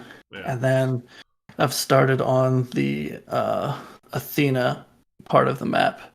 I've done a little bit in there. Awesome. That game, it starts out fine, and it's kind of like, okay, this is kind of fun. But once you actually unlock the powers and learn how to use them in combat, it is way more fun then. But just the way that it slowly kind of doles those out, and it's not super great about telling you exactly what they do in a gameplay thing. Like it's all there in kind of like the menus. If you're looking at it, it'll say, "Hey, this thing does this, and it does this damage, and it'll launch enemies or whatever." Yeah. Because you get different combos and other things too that you can unlock. But once you unlock a few more things and start learning, oh, hey, if I do this, that means these kinds of enemies will get more stun on them, and then I can kill them a lot quicker than just trying to hack away with them with a sword. Right. I had a lot more fun with it. And then the gliders, once you get the wings in that game, and then you get the power for the boost, midair boost. Yeah. That really opens up the game a lot to where you're just like, hey, I'll jump off this tall thing. And that game, like all the upgrades to your abilities are like, hey, all these traversal things, we want you to go faster. So when you go faster with this cool thing you unlocked, you use less energy that way. It's weird. It doesn't really make sense, but if you're leaping up a thing to climb it, it uses less energy than if you're just slowly climbing. Right, yeah, it's like, yeah, you're right. I mean, sure, I get it. It's a like gameplay motivator type of a thing of we're not trying to be Breath of the Wild where you're trying to conserve and get to the end. We're like, no, we just want you to climb this fast. So once you get this, you'll appreciate it better because you couldn't climb as well earlier. Yeah, I love that game. And then for the longest time, I wasn't using potions much, but then when I started using them, I'm like, oh, okay, this is how the game wants you to start using these things, and it'll help a lot in like these sort of encounters or whatever. I really like the way that they do the big puzzle areas in the map where you go, like they're usually the star pattern ones where you're getting the little marbles from a bunch of different places and then bringing them back to one little central thing. So it's kind of like a big complex that's all a bunch of different little puzzles that feed into one puzzle. Mm-hmm. I think that's kind of fun. And of course, the kind of like Zelda Shrine-like puzzle things are all usually pretty good too. Yeah. Yeah, I want to play that game more than what I do, but I like it a lot. So yeah, that's I'll play it when I don't want to have to worry too much about it kind of a game where it's like, it's fun and it's got enough, mechanics in there that you have to think about it. It's not just like a turn off your brain kind of game, but it's not like I don't have to be super, super dialed into it either. Yeah, exactly. Yeah. So it's fun. But other than that, I've been playing a lot of the Demon Souls remake. And like when Dennis was talking about earlier about like soundscapes and like a noise will go off somewhere and then you're more scaring yourself than anything. So the 3D audio on the PS5 is really freaking good in Demon Souls. It's really fun.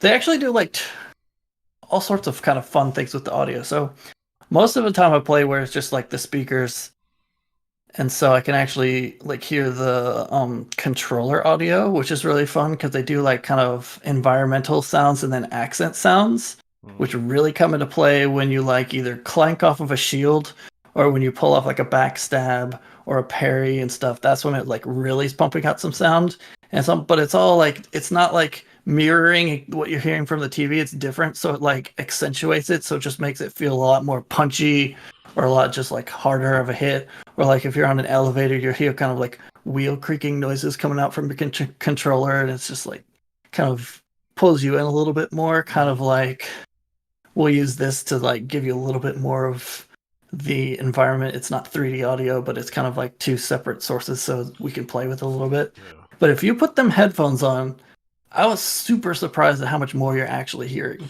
Now, do you have the actual Sony PlayStation 5 headsets? I just took headphones that are like this, except the version right below it's like this one version cheaper than what these are, just regular headphones, and plugged it into the controller. And it works just fine. Just with the little 3mm jack. Yeah, any headphones will work. I didn't know. You just have to go and enable it in the menu to make sure it's on, and you can adjust like make sure it sounds right for your ear. You have like 5 presets or something. It's not. See, I wasn't real sure if it was something to do with the headset or if it was, you had to have a specific headset to take advantage of it or not. So.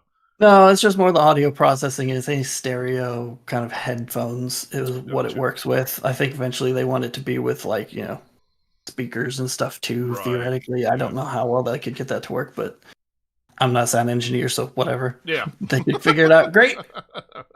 But like, so the level in Demon Souls, it's like technically level 3, by the way, that if you're looking up walkthroughs and stuff, it's because you have the different whatever the stones that you click out of the Nexus to go to the different areas.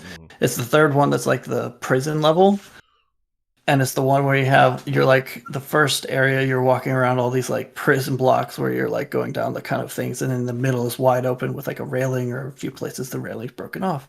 But it's basically walking down hallways, and it's all about like going down here, going down to this place, finding a key for this other thing, and looping back around so that when you unlock all the doors, you can get to the end quickly. But the first time you go through, you have to go through all the like weird snaky ways. And it has the prison guards that are kind of like the Cthulhu squid face people. Yep. Mm-hmm. And they've got like these jingle jangly bell noises that you can kind of hear from the speakers, like if you're really close to them. But when I had the headphones on, you could hear them from a lot further away. You could hear them from like a floor below me, and there's like all these weird squishy noises that they make too, that I was just getting a lot more detail of it. And it was like very much a very good soundscape atmosphere of just like some lightning, distant rumbles in the sky and things that you're just walking around and just like freak yourself out, because they have these like I'll call it a lamp, even though that's not really what it is. It's kind of like a stand with like kind of a bowl on it with some colored green smoke coming out of it, and they have like noise to it that I didn't really know, because like on the speakers, even if you get really close, you're not really hearing it that much. It doesn't like come out from all the other sounds.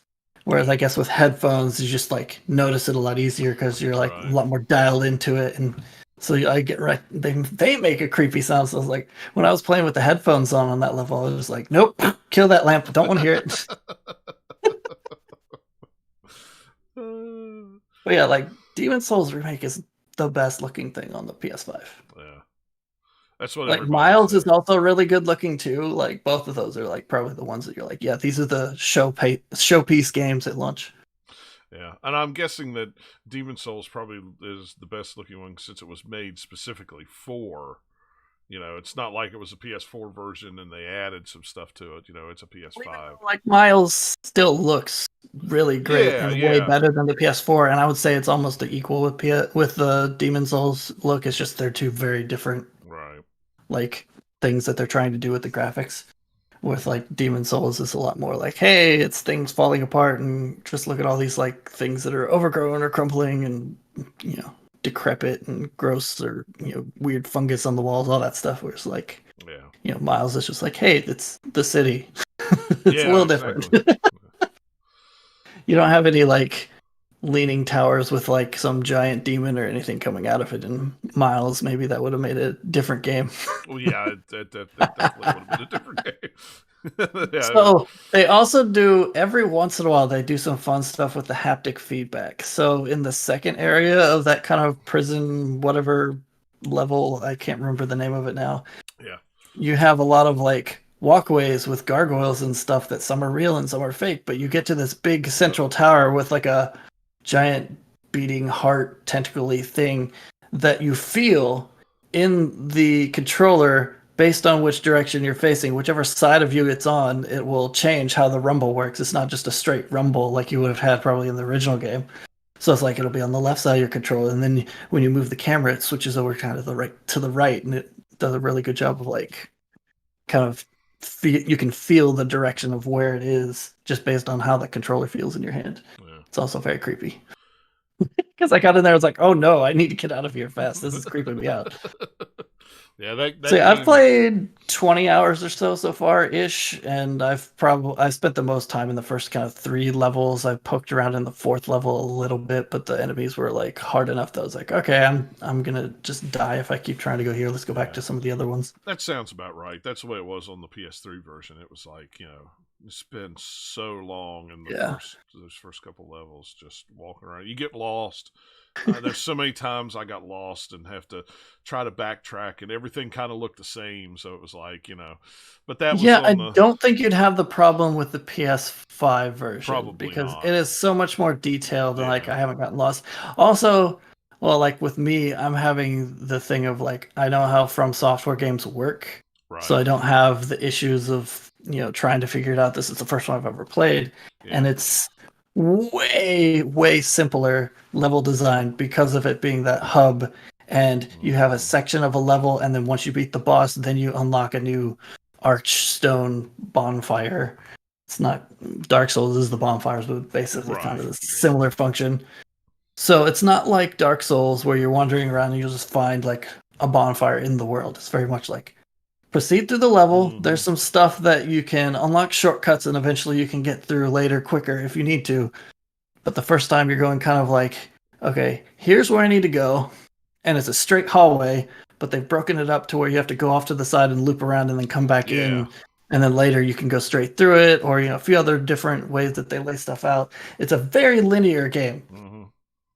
Just from here's a level 1-1, 1-2, 1-3 is like you're going through, but you have to have like sidetrack to get around obstacles. But it's not like the labyrinthine twisting spiderweb of Dark Souls, which is my favorite Souls game. And that's what threw me off when I played Demon Souls back in the day, and then went to then went to Dark Souls. It was like, wait a minute, this is totally different. I don't have I was trying to play it like that, walking straight, and I'm like, nope, you can't do that. It's different, and it took me a little while to get my head wrapped around it. But yeah, it's like a lot of what Dark Souls is very much like a hub with spokes.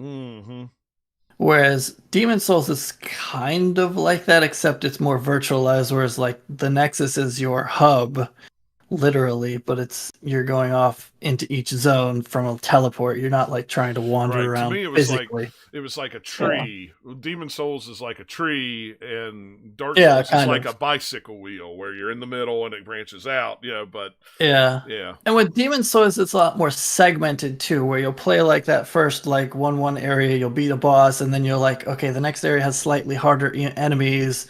But it's like, okay, let's try another world. Okay, these enemies are a little harder. Like, oh, okay, that's cool. I can do it. You go to one of the other areas and you're like, oh no, these are way too hard. I'm not supposed to be here yet. Where it doesn't have that as much in Dark Souls. It was more obscured because you can wander off the path and find those, but it wasn't as segmented and obvious of like, oh no, I'm not supposed to be here. There was a lot of those in the same way. You turn around a corner like, nope, I gotta. There's also Demon Souls is a lot easier by the pure fact that you have like health items that you can farm. You don't have like the renewable flask thing that they've done in pretty much every game since. So I found a couple of areas where I'm just like, okay, I can go to the warp here, go kill these two guys that have guaranteed health item drops, and just do that a bunch of over to build up some of my stuff. Do that for like 10 minutes, and then like, hey, I'm good for like a while to play. Right. Yeah. I've been doing before the show. I was doing like maybe an hour of farming because RNG hated me.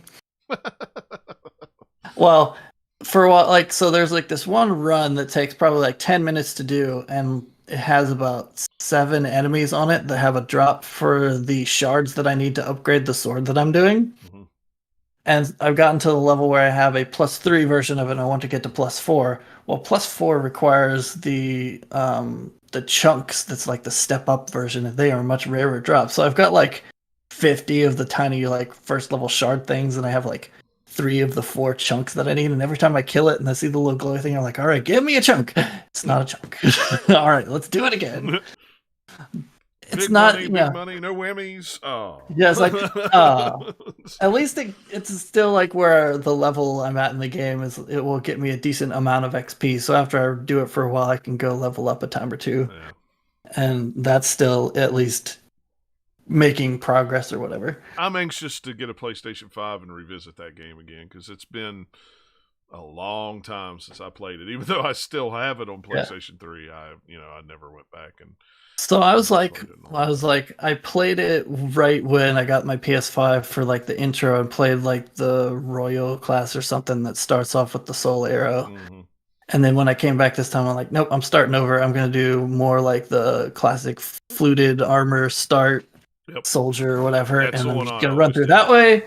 And then I've just been like building a nice strength tanky build where I just like, all right, I'm just going to smash you overhead with my Claymore sword and you're going to die. It's fun. Yeah, that's the way I always played it. I recently just got Soul Arrow because I was tired of not having any kind of like a ranged attack thing that I can pull people with or, do a little damage with. It's like sometimes it's a little easier to be like, okay, come to me. I don't want to have to go to you on the edge of that cliff. Like, stop it. Yeah, you're right. Yep. And I don't know why From Software has this weird gimmicky thing in Souls games I don't remember if they changed it later, but it's definitely in Demons and Dark Souls, where if you have a crossbow, you cannot aim it. You can only lock on and shoot. But if you have a longbow, then you can go into first-person aiming. Weird. Because that doesn't work. I had a crossbow for a bit. I'm like, hey, cool, I got a crossbow. I'm like, oh wait, yeah, that's right. I can't aim this thing. Dang it! But it's the same thing. You're still pointing it. Come on, guys. Yeah, it doesn't make sense. So, yeah, I never. So yeah, I started with the fluted armor. Now I finally changed out of it. Like almost 20 hours in, I got the what's it called, the gloom armor. Yeah. Because that for the build I've got, it's like, oh yeah, that's a step up. It's about the same amount of armor, but better resistances, and it looks cooler. Yeah. Man, I want to play that game again. I got the two fun spiky antenna thingies on that helmet and that armor set. So yeah, I've beat 5 bosses so far, I think. 4 or 5. Let's see. I did the Phalanx boss, which is hilarious because hey, this is the easiest, cheesiest boss in any Souls game because it's the very first one, so they make it easy on purpose, I think. So it's not whereas later on, well, I guess they kind of do that. Dark Souls has the original, in Demon Souls also has the very first boss you're not supposed to win to. But yeah, the Phalanx boss is just a bunch of slugs with shields and spears. And you just slowly whittle them down until, hey, you're done. You're slow. I can just keep running around the room. Yeah. So yeah, I beat that. I beat the Tower Knight, the Iron Spider. I think that's the name of it. The spider, the first level of the mines or whatever, that has the flames that it shoots down the tunnel. The Fool's Idol. I beat that one. So yeah, that's four of them I've done then. Because I haven't progressed further. I've progressed further in those levels. I just haven't done the next bosses yet. Oh, okay, cool. Yeah, it's. Hopefully, I'll get a PlayStation 5 here in a couple months, and that's the. I did go to the Storm Island, whatever one that the lightning storm going on. And they added in this game, or at least I think they added it, where you walk out through the first bit, and then the lightning hits the tree, and they showed it in a bunch of the previews and trailers and stuff. Yeah. I was like, I wanted to go that one because it's just cool looking. That's a cool looking level, and I was there for a little bit, and I was like, the skeletons roll down and taking a bunch of health, and they hit me. I'm like, I'm not quite ready for this yet. Let me upgrade some of my health first before I come back. It's cool to watch, but I gotta go. It'd be fun if you had a cheat code for that game where you could become giant sized and get a mallet so that when they come rolling down the steps at you just golf them into the ocean. Yeah, that would be all right. Oh, you're having fun being a ball, are you? Well, let me just smack you out there into the sea that's just 20 feet that way. Yeah, that'd be good. So. Cool. All right, Eric. Yay, my turn. What All have you been right. playing? So, as the others mentioned, we've been playing some Gears 5 co-op. It's been pretty good. Good crossplay, works well. Been playing some Cyber Shadow as well. We got a review code, so that's been pretty good on Xbox One X. I like it. It is challenging. It reminds me of the Messenger meets Shinobi. I think I'm up to the 3rd boss. I'm doing pretty good. I wish. The one thing I don't like, the controls are all great, except for I wish the ninja would turn faster. I always find myself facing the opposite direction. I was like, reorient myself. But it's good. Combat's good. The extra checkpoints are nice. It has more checkpoints than most of the Shovel Knight games. Yeah, it does. You can jump back right. I mean, I think the most I had to traverse was another 2 or 3 minutes after I died versus Shovel Knight. Skip a checkpoint, get the extra points. You know how it works. And then backtracking 20 minutes after you die. But yeah, it's good. I don't know if I'll finish it, but we'll see. It's definitely interested, and I was planning to at least play it and potentially buy it. So yeah, I got it already. Scott Pilgrim's been good. Play a little bit more of that. Been playing more Black Ops Cold War with my friends on PC. 2 of us on PC, 1 on PS4. If you're definitely if you're gonna play that game, I gotta say PC. It's probably the best choice. easily when we play games with other console people. I can tell where the difference is just with the little bit of the boost from the SSD in frames per second. Yeah, I'm sure. I have it on Series X, so Yeah, that would be fine. Yeah. And like when we play Gears, I can tell because let's see, you're playing it on PC, right, Eric? Yep. But Now, it's not Dennis, on. are you playing it on PC, or are you playing it or are you playing it on Xbox One? I've been playing on the One X. Okay, on the One X, yeah. Because it's hilarious when we load into an area. Usually I'm first, and I've got to wait, and then Eric's like usually right behind me, and then Dennis. Here comes Dennis. Yeah, then it's like, okay, we're just waiting on Dennis. We're waiting on Dennis. We're waiting on Dennis. Okay, here he is. He's here now. Yeah, he's here. Yeah, it's funny because even online you can. Yeah, even online you can tell who has the solid state drives and who doesn't because we're waiting on all this. Well, it's funny too. Like you and I will go through an area, and then here comes Dennis. Like a couple seconds later, I'm like, oh, he's popped right in. Yeah, it's like, what are we waiting for? Why is this waiting? Oh, it's Dennis. Now we're gonna. Oh, here I'm running. It's like crossplay works pretty well. It's pretty does. easy to join the games. I've been pretty impressed. Yeah, I'm real impressed with how Microsoft has kind of put all that together. That it's going to be good for other co-op stuff we play. Yeah. Yeah, so it's been a good time. I have also been playing Fallout New Vegas. I'll talk about this briefly for PC. Bought it recently. Got a code for like $4. Ultimate Edition. I have it on PS3. I beat it once. Never beat it a second time. I wanted to get it because there's this giant new mod coming out called the Frontier that was been in development 7 years. Takes place in Portland. Adds vehicles. Another 40 hours of gameplay. A new 100 new weapons. Big controversy. You can go Google it. But Fallout New Vegas. I forgot. There is no sprint button like Fallout 4 or Fallout 76. I'm plodding along across the wasteland, swearing a bunch. I'm like, oh, dang. Stupid inventory management again, too. Oh, wait, that's Fallout 3. Never mind. Hey, it's Lunchbox. Oh, wait, I guarantee you there's a sprint mod. Surely there's got to be a sprint mod by now. If there's also this first they made, I would bet. Yeah, they got some other cool mods I'm going to have to check. I was looking into some of the stuff on Steam and Mod Manager, but it's fun. We blew the dust off of it, as you can see. It's sitting there on it's the joke like set. You're in the apocalypse from all the dust. From all the dust. So I haven't opened this thing up in years. I guess the game's still find in that there. in a filing cabinet. No. Yeah, that's what it looks like. You'll open it and be like, wait, Barbie Horse Adventures, what? Oh, no. The game's still in there. Look at that. Just brand new, like it's never been played. It's like... Yeah, I've got the anthology, the little nuke thing with all the games inside that makes the noise and everything. That's pretty cool. Yeah, but yeah, I like the poker chips. Those are pretty cool. Yeah, I think it had coasters too. Yeah, it's got coasters and it's got a deck of cards. There you go. New Vegas still plays well. It's still fun. It's easy to play with a controller. Most of the bugs, there's still some bugs. I'm still having a blast trying different stuff I didn't try before. Yeah, I'm still having a good time. I don't know. There's a lot to do, and I keep playing it for like 2 or 3 hours at a time, and not playing other games like Assassin's Creed Valhalla. But it's kind of one of those things. I like it that ammo doesn't weigh anything, and yes, there's a mod to fix that. Ammo doesn't weigh anything, and you can still repair weapons with other weapons. I love that, and they got rid of that in the later games. I don't have to drink water, eat food like Fallout 76. Yeah, I mean, that was a fun thing about Demon Souls is they have the equip load, but they have also like your item load. You can only carry so much stuff, and then like one of the stats will upgrade it. But they added a thing where if you can just go in your inventory and be like, hey, send it to the storage because you have the guy in the Nexus. You don't have to actually travel back to give it to him anymore, which is nice. Yeah. I know that in previous podcasts I had complained about the base building in like Fallout 4 and 76, but actually missed that a little bit because I'm like, well, you only get a couple places that are yours in New Vegas to stash your stuff, and I'm like, I wish I could almost build a little simple base, dump my stuff. But no, it's still fun. It's been kind of a casual play.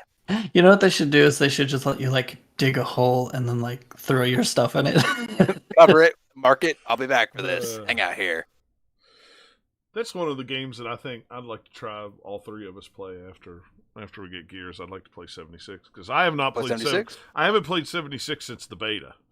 So it's changed a lot since then. Can we do crossplay between PC? Nope, you'd have to download it on. It's on Game Pass. Xbox.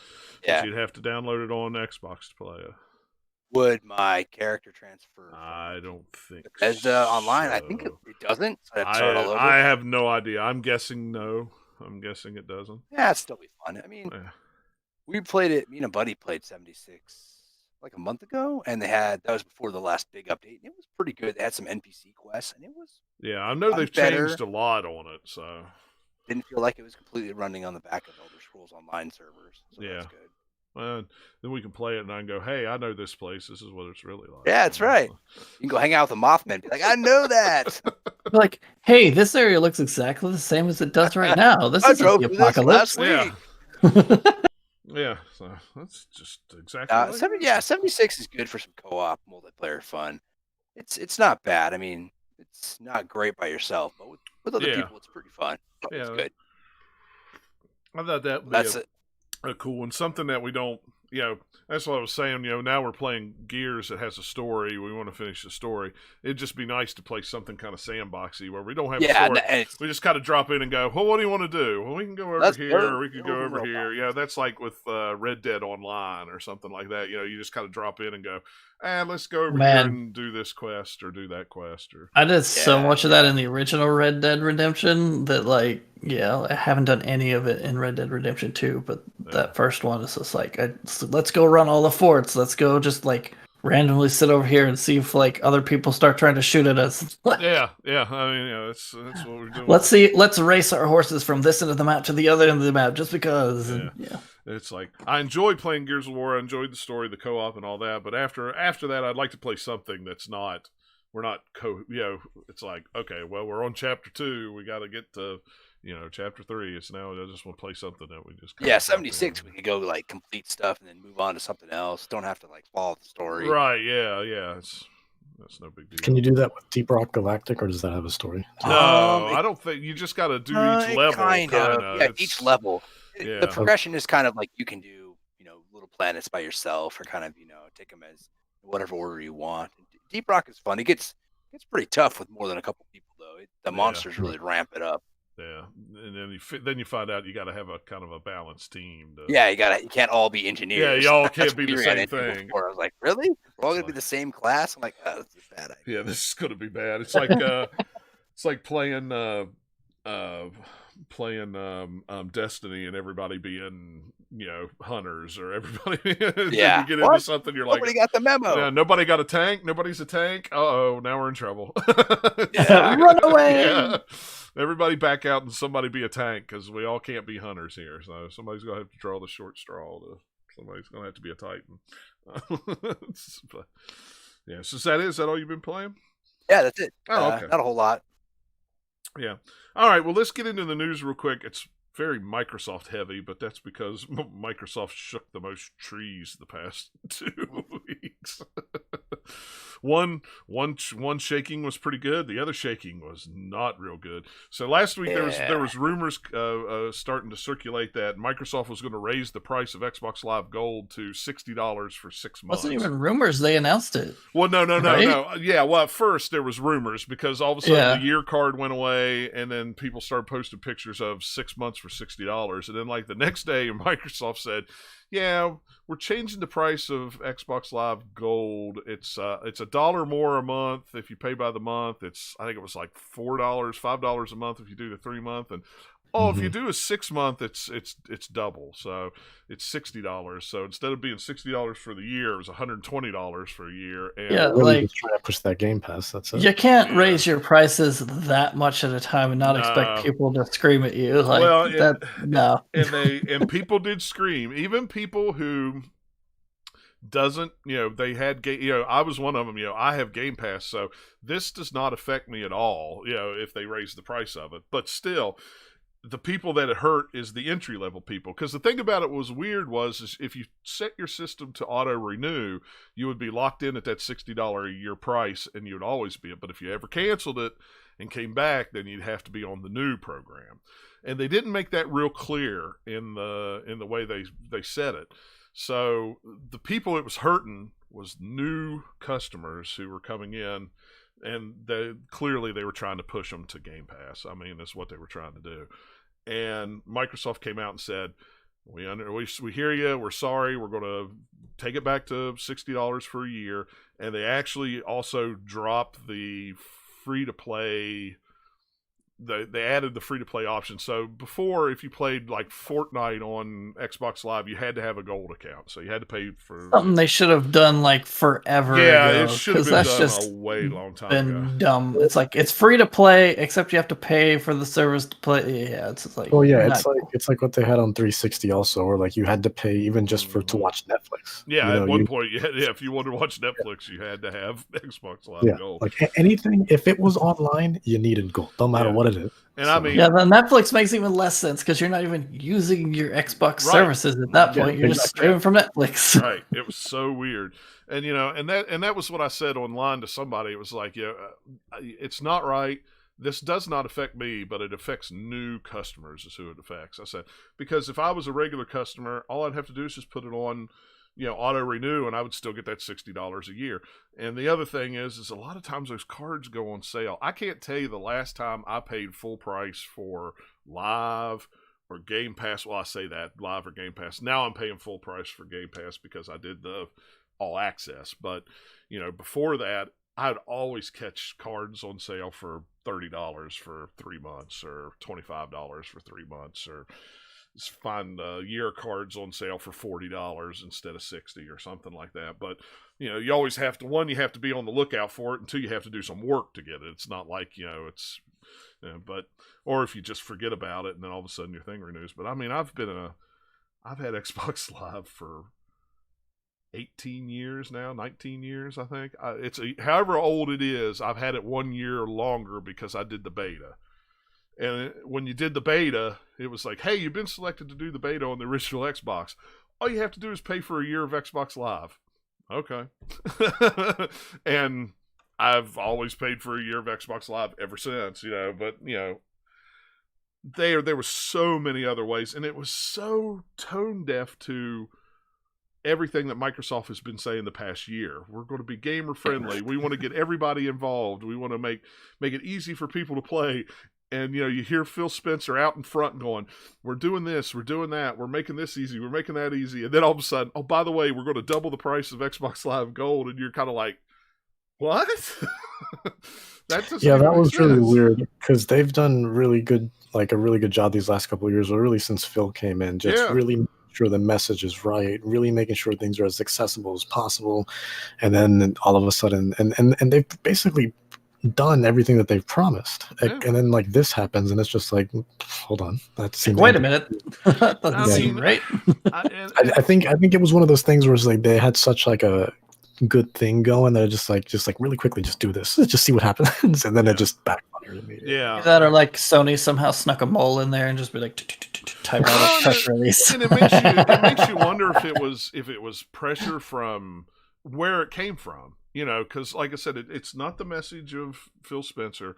When they released the press announcement, it wasn't one specific person that released the announcement. It was the Xbox Live team was what it was, if you look on their thing. Yeah. So it's like not one person. And the other thing that was funny is Major Nelson, Phil Spencer, all those people, the day that was announced, they did not tweet all day. They didn't say a word on social media, nothing. It was just kind of like they're all like doing this. Oh, why?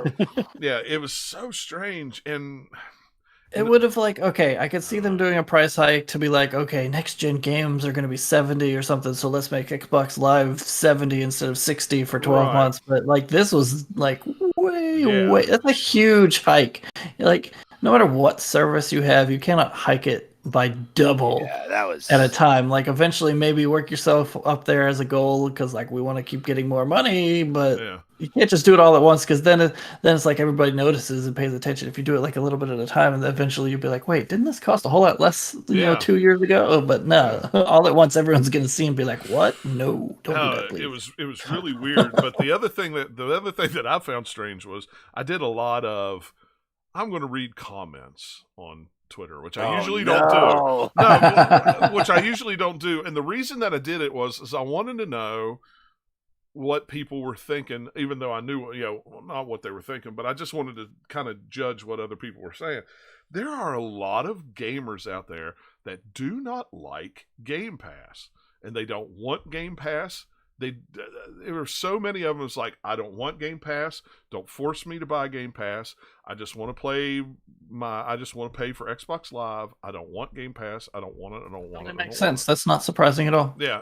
Because like all the people who are just like, I play a Madden or a Call of Duty, like a couple games every year, and I know I'm going to get them, and I have to have Live to play it. That's all I need. I don't want Game Pass. Yeah. That makes sense. Yeah. Game Pass is for someone who's going to like, hey, I want a bunch of things, but not everybody's going to want to do that. So yeah, it's just it surprised me how many gold members there are, and then how many Game Pass members there are, because there's I think I read somewhere it's like 25 million gold members, but there's 18 million Game Pass members.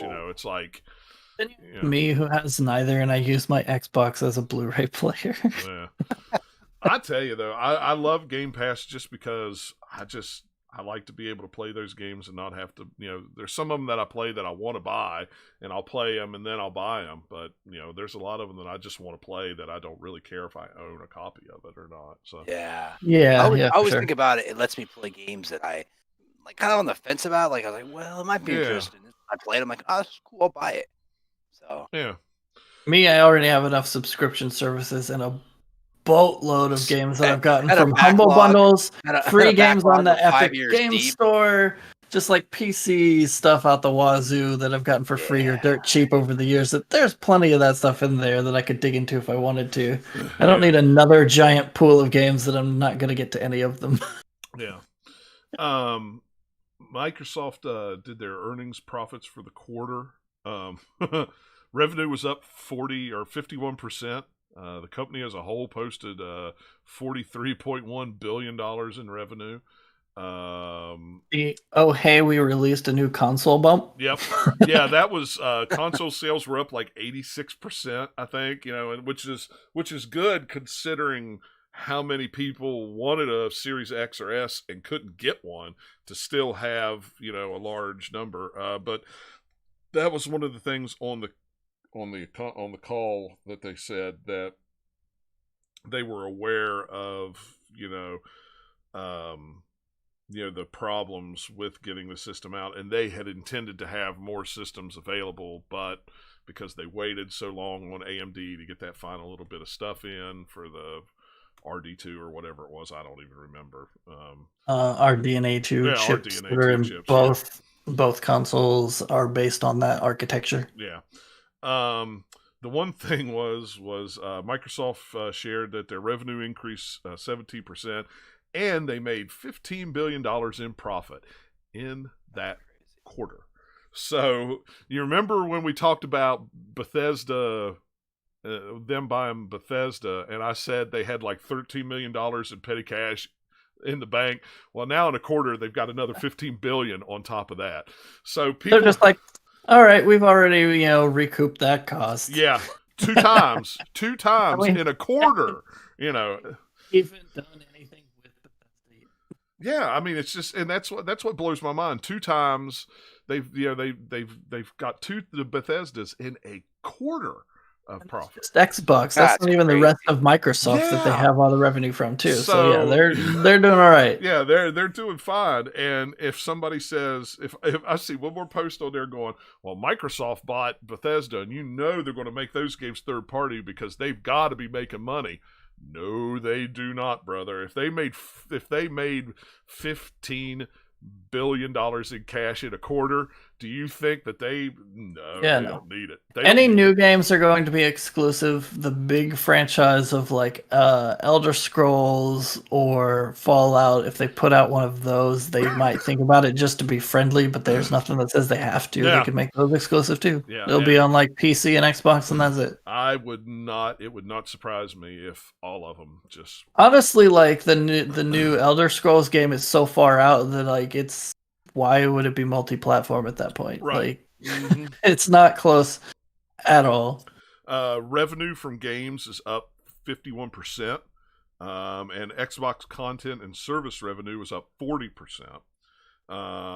And that's third-party titles, Game Pass, and first-party titles that make all that up. Some of that is just like, hey, people were in quarantine. They want to get some games. Let's get Game Pass. There you go. That covers a whole lot of stuff for you.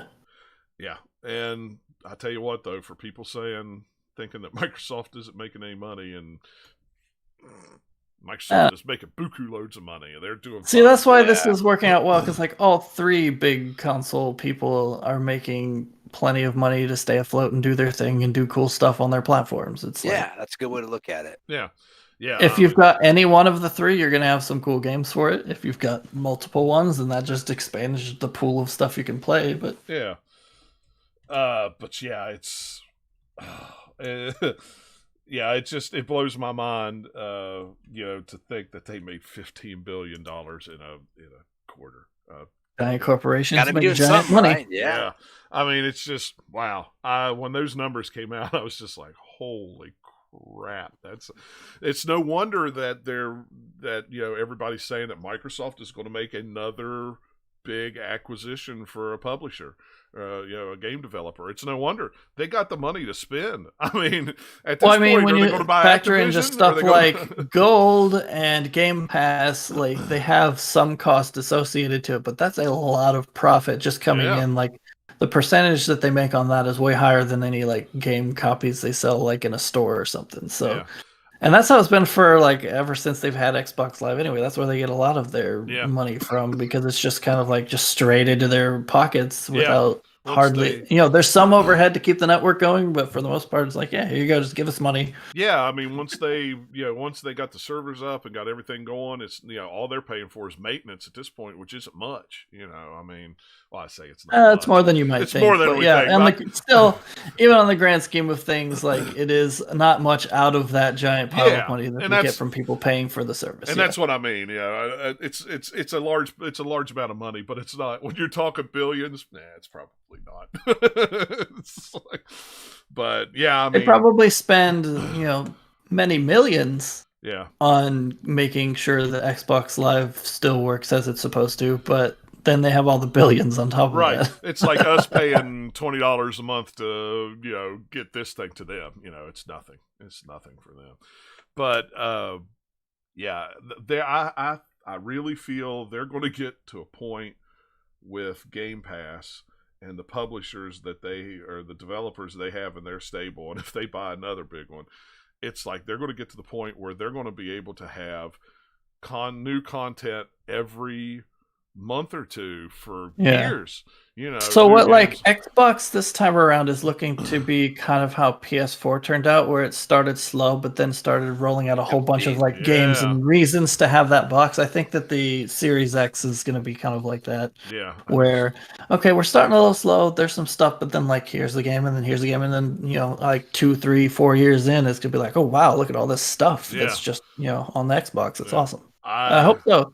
Yeah, I hope so too, because Microsoft sold me this time around, and I've said it a dozen times before, and you guys know, when the PlayStation 4 and Xbox One launched, I was not interested because of the price and the Connect and everything like that. But this time around, with what they did with the Xbox One X and changed things and the game, they really won me over. And this time it's like, yep, I want an Xbox first, and that's going to be my platform that I'm going to play on. And I'll get a PS5, but I'll probably only play those games that I can't play on Series X, and...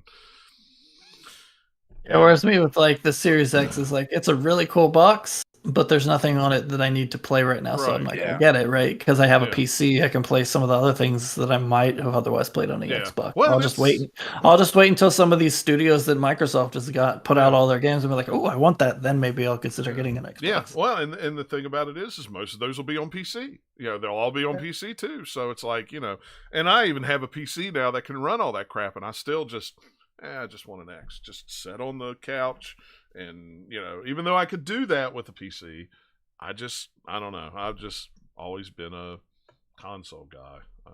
Always have. I mean, with your PC though, you've got it close enough. You could run a cord over to your thing and play it like a super powered console if you wanted to. The PC is setting right here. It's setting right here. Yeah. You see where the TV is at? Literally. You probably need like what, a 20, 30 foot cord at most? 15 feet will run right to it. I mean, that's it. I mean, it's right here. Yeah, I mean, I could.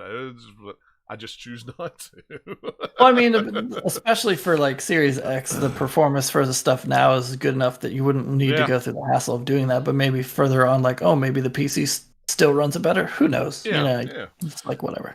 They're choices. It's all choices. Yeah, yeah. That's what's cool. Is got options. Yeah.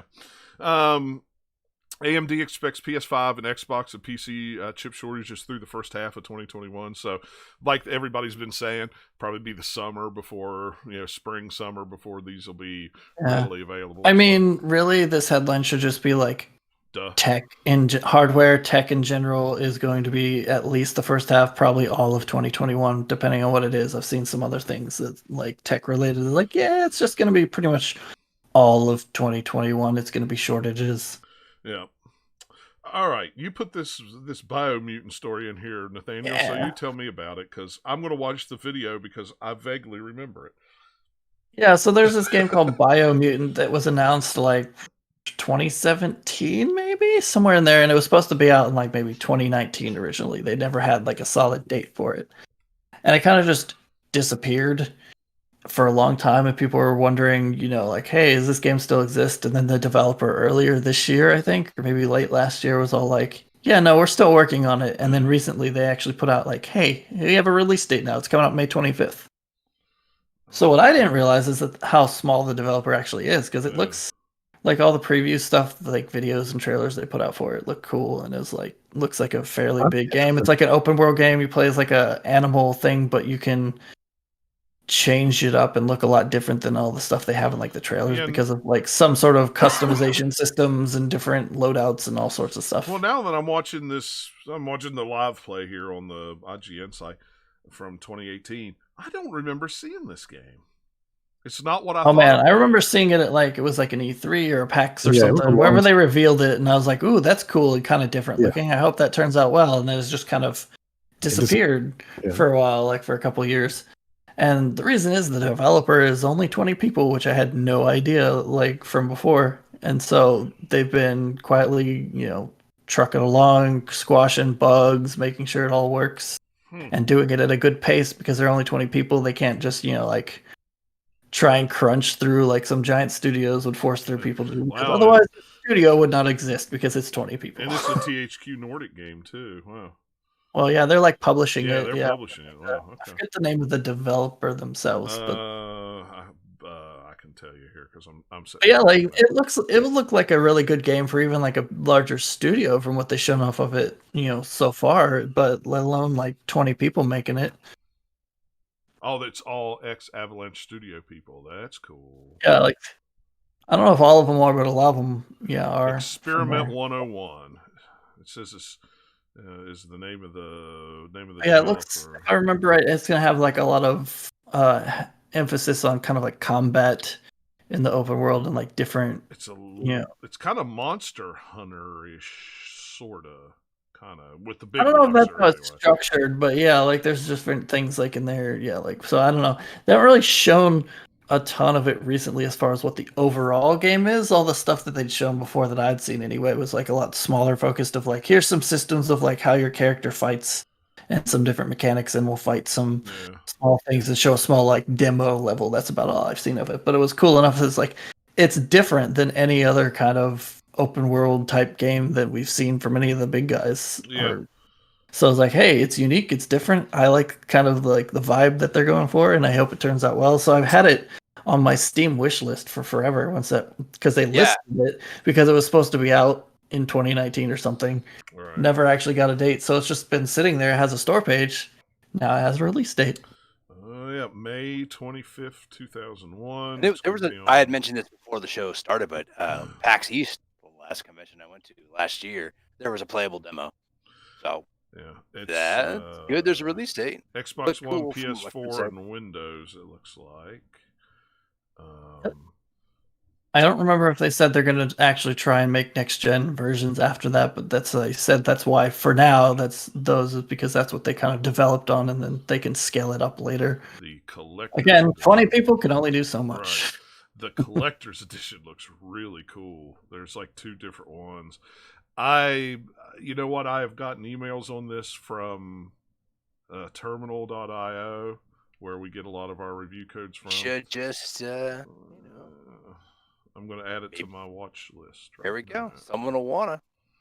So let me just add that to the watch, because I know I've gotten it. I've been real bad about PR emails here lately because I've just been so busy that it's kind of like, oh, there's a cool game. Yeah, let me add that and remember that. Yeah, add another, hopefully cool game to the kind of spring into summer kind of schedule of the next few months. It's very late May though, so I guess it'd probably be more like, hey, we're starting off summer with this game. I hope there's co-op. It doesn't say, but I hope there's co-op. I don't know. I don't know. That'd be cool. I don't know much other than like the look of it looks cool, so I was like, yes, I want to play this. Unless it comes out and people say it's trash, then I'll stay away. But yeah, they're getting 2 premium editions, and they look really cool. So yeah, this game looks pretty awesome. All right, cool. Plus, I mean, the name is cool, like Biomutant. It just sounds different. But yeah, 20 people. Just trying to see here. Let's see.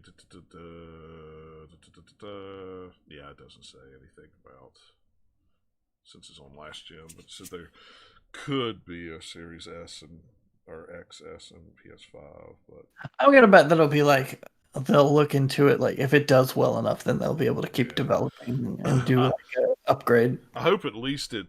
I'm sure the version that they're playing on this video here is the PC version. I hope it's at least 60 frames a second on Series X. That would be cool on console.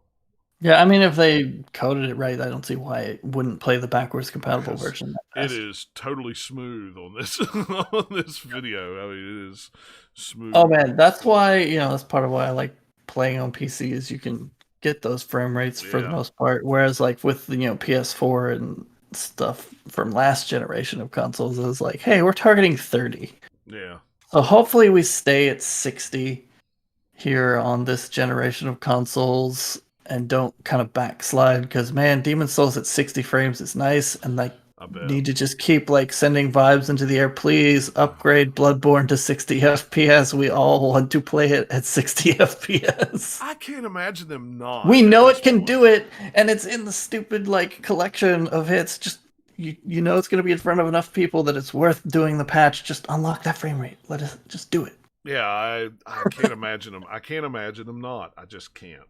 But yeah. As soon as they do that, I will happily start playing that game again, because man, that frame rate was so choppy and like slow when I was like playing it though. It's just like, nope, I can't get super far into it the way I would want to. Yeah, no, I get that. All right, well, that's all the news I have. Anything else before we call it a show? Dennis, you got anything that you want to promote this week? Honestly, the only thing I can really think of, truthfully, well, no, I know nothing really special is coming on like my end anyway. So we just finished the medium. So the next big game that's going to be happening will be Little Nightmares 2. That'll be the next big one that we're streaming. So, but before that happens, we'll be playing Little Nightmares 1, just to kind of do like a quick little recap before Little Nightmares 2, because Little Nightmares 1 isn't a long game anyways. It's like maybe like 3 hours, But even with the expansions, you're probably looking at maybe 5-6 hours at most. So we'll run through that right before Little Nightmares 2 comes out. I believe that comes out on February either the 9th or the 11th. I know I'm probably getting one of those dates mixed up with 3D, but I saw the date, but I don't remember. Yeah, so like first week or two. Yeah, so we'll be doing that, and outside of that, in terms of news, just trying to think of anything in particular. February 11th. What was that? February 11th. February 11th. Gotcha. Yeah. Okay, so that's when Little Nightmares 2 comes out. Fantastic. Because I played the demo and fell in love with it, but I actually didn't play much of the demo. I played like 10 minutes because I I want to experience that game in full when I jump in. So I played 10 minutes of it just to see how it like ran, how it looked. I played it on both Switch and on PC. Looks gorgeous on PC. Actually looks surprisingly like on par on Switch. Like it runs and looks. I mean, other than the fact that it's 30 frames instead of 60 frames, it visually anyways almost looks identical. It's really, really good, solid port that they did for that. So yeah, outside of that, I don't know. I think we pretty much hit the nail on the head on just about everything else, really. Okay. All right. Well, we're going to call that a show. Like I say, we should be able to hit the 2 weeks. It's probably going to be every Saturday night at this point. I got 2 big projects coming up for work, and I will literally be out of town Monday through Friday. So I'll be home Friday, do laundry on Saturday, and probably head back out on Sunday. So, so Saturday will be my day to play some games, to do the shows, to get everything squeezed in. So, but like I always say, follow us on Twitter at GL_podcast if you want to come join us live, or you just want to know when the show is going to be. I try to post a couple hours before live, so at least you know that there'll be a show that week. Or like I say, if you subscribe to us on the podcast feed, it's all moot anyway because you'll get it when it loads up. So. And that's okay. That's fine. Nothing wrong with that at all. So, all right, guys. Well, thanks a lot for everybody that hung out with us today. We did have a weird thing at the beginning of the show. I think I'm going to have to replace my network cable that's going from my PC to the router because I think it works itself loose every once in a while because the whole stream went down and then came back up, but the call never disconnected. So I don't know what that's all about. Yeah, that's weird. But I noticed it was like flashing a little bit on the. Yeah, something happened there and it just disappeared.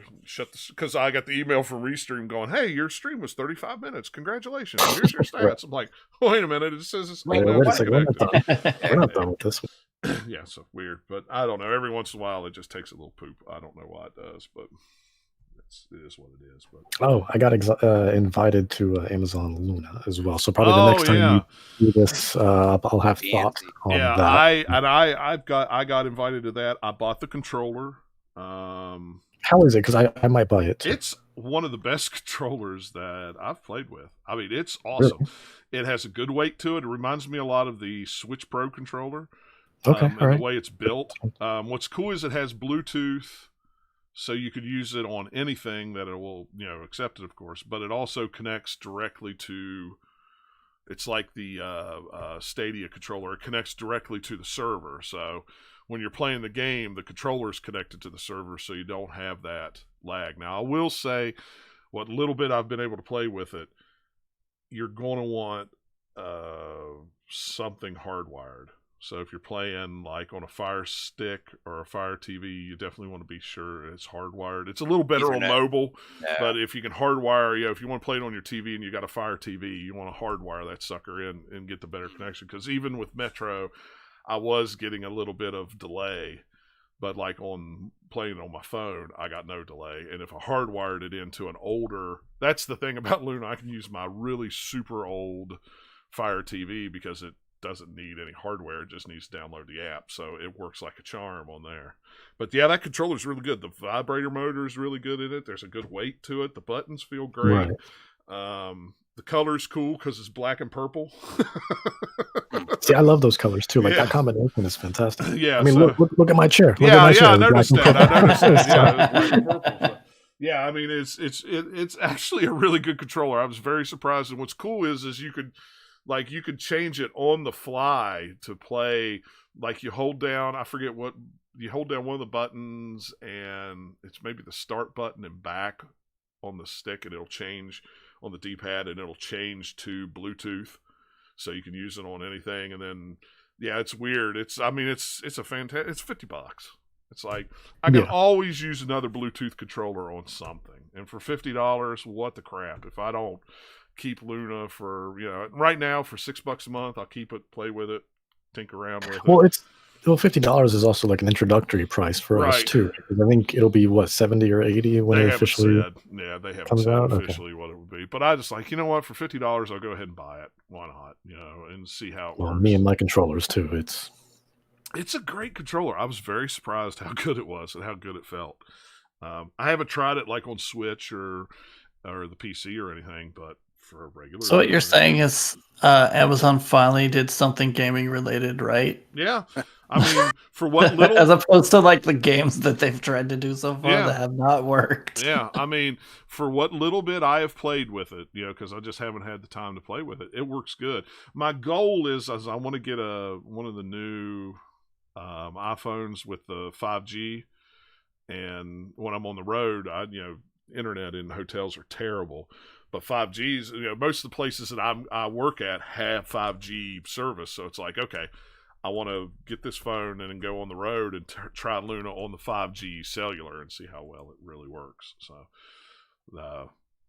that's my goal at some point, but I don't know when I'm going to buy a new phone at this point. So I mean, I don't need a new phone, but just to get 5G, it would be kind of cool to get a phone. But yeah, I mean, I like the controller. I like the service. There's actually more games that I enjoy on Luna than there was on Stadia. That's why I just let my Stadia trial run out and went ahead and paid for Luna for $6 a month because it had more games that appealed to me. There's a lot of people like, well, there's games I don't really like on Luna, but I like Stadia. So it's all whatever they got, and if you like it and if you don't. So, but I mean, it works good. For what little bit I played with it, it works real good. So I'm hoping they put an app on my TV. Which they may. I haven't checked the TV store in a while, so it may be on there. But yeah, it's interesting. But yeah, I'd say if you got $50, if you got $50, then go for it. Buy the controller. It's worth it. You'll find something that you'll use it on, even if you don't keep Luna. So. Yeah, well, I love the Switch Pro controller too. So I mean, if it's like that. It's a lot like that. It's an easy sell. When the Rumble hit, I'm like, ooh, boy, that's a nice forceful, Rumble motor. It's not cheap. Does it use normal motors, or does it use something a little more special? Nah, it just uses normal motors, from what I can tell. It doesn't seem to have any kind of haptic feedback or anything like that, or HD Rumble typey stuff. It's just regular motors, and it runs on AA batteries, just like a. It's just like a Xbox controller. I got plenty of those. So, thanks to Xbox. Yeah, so it's nothing new there, but yeah, I'll try to maybe get to use it more this week, and maybe the next show we can talk about thoughts on it. Yeah, I like the trial that I had for it. I got some use out of it more than I did out of Stadia. But my thing with Luna is that it looks good. It runs quick. It's great to stream from just in the browser. But I have most of the games that it offers right now. Yeah, I did too. I had a lot of them. That was works pretty dang good. That's the one thing that fascinated me being an iPhone user, because I'm going to guess this is the way that Microsoft is probably going to do xCloud too. When you open up the email to be invited to Luna, they don't have a Luna app, quote unquote app, on the iPhone because Apple won't let them. So what it does is when you open up the site, it says, hey, we see you have an iPhone. You need to make a shortcut for your desktop. And when you make a shortcut for your desktop, it takes you to this website. It looks exactly like an app. In fact, I don't even realize that I'm not using an app, that I'm actually using a web-based browser that looks like an app. There's an icon on my screen that looks like an app icon. I click on it. It takes me to what the app looks like on everything else, but it's all web-based. So I'm guessing that's what Xbox will eventually do too, with xCloud on the iPhone too. So if you're an iPhone user, you'll never know that you're using a browser-based thing. You'll think it's an app because it looks like an app. It's weird. It was very, very strange. But anyway, like I say, we'll get in. That'll give us something to talk about next time. Then we can all try it out real good, and that's in it, and touch more on it, and I can get more time with it. So, but all right, guys. Well, thanks a lot for hanging out with us again. And like I say, we should be back in 2 weeks. We'll let you know on Twitter if we're not. And everybody have a good week, and we'll catch you next time. See you later. Take care.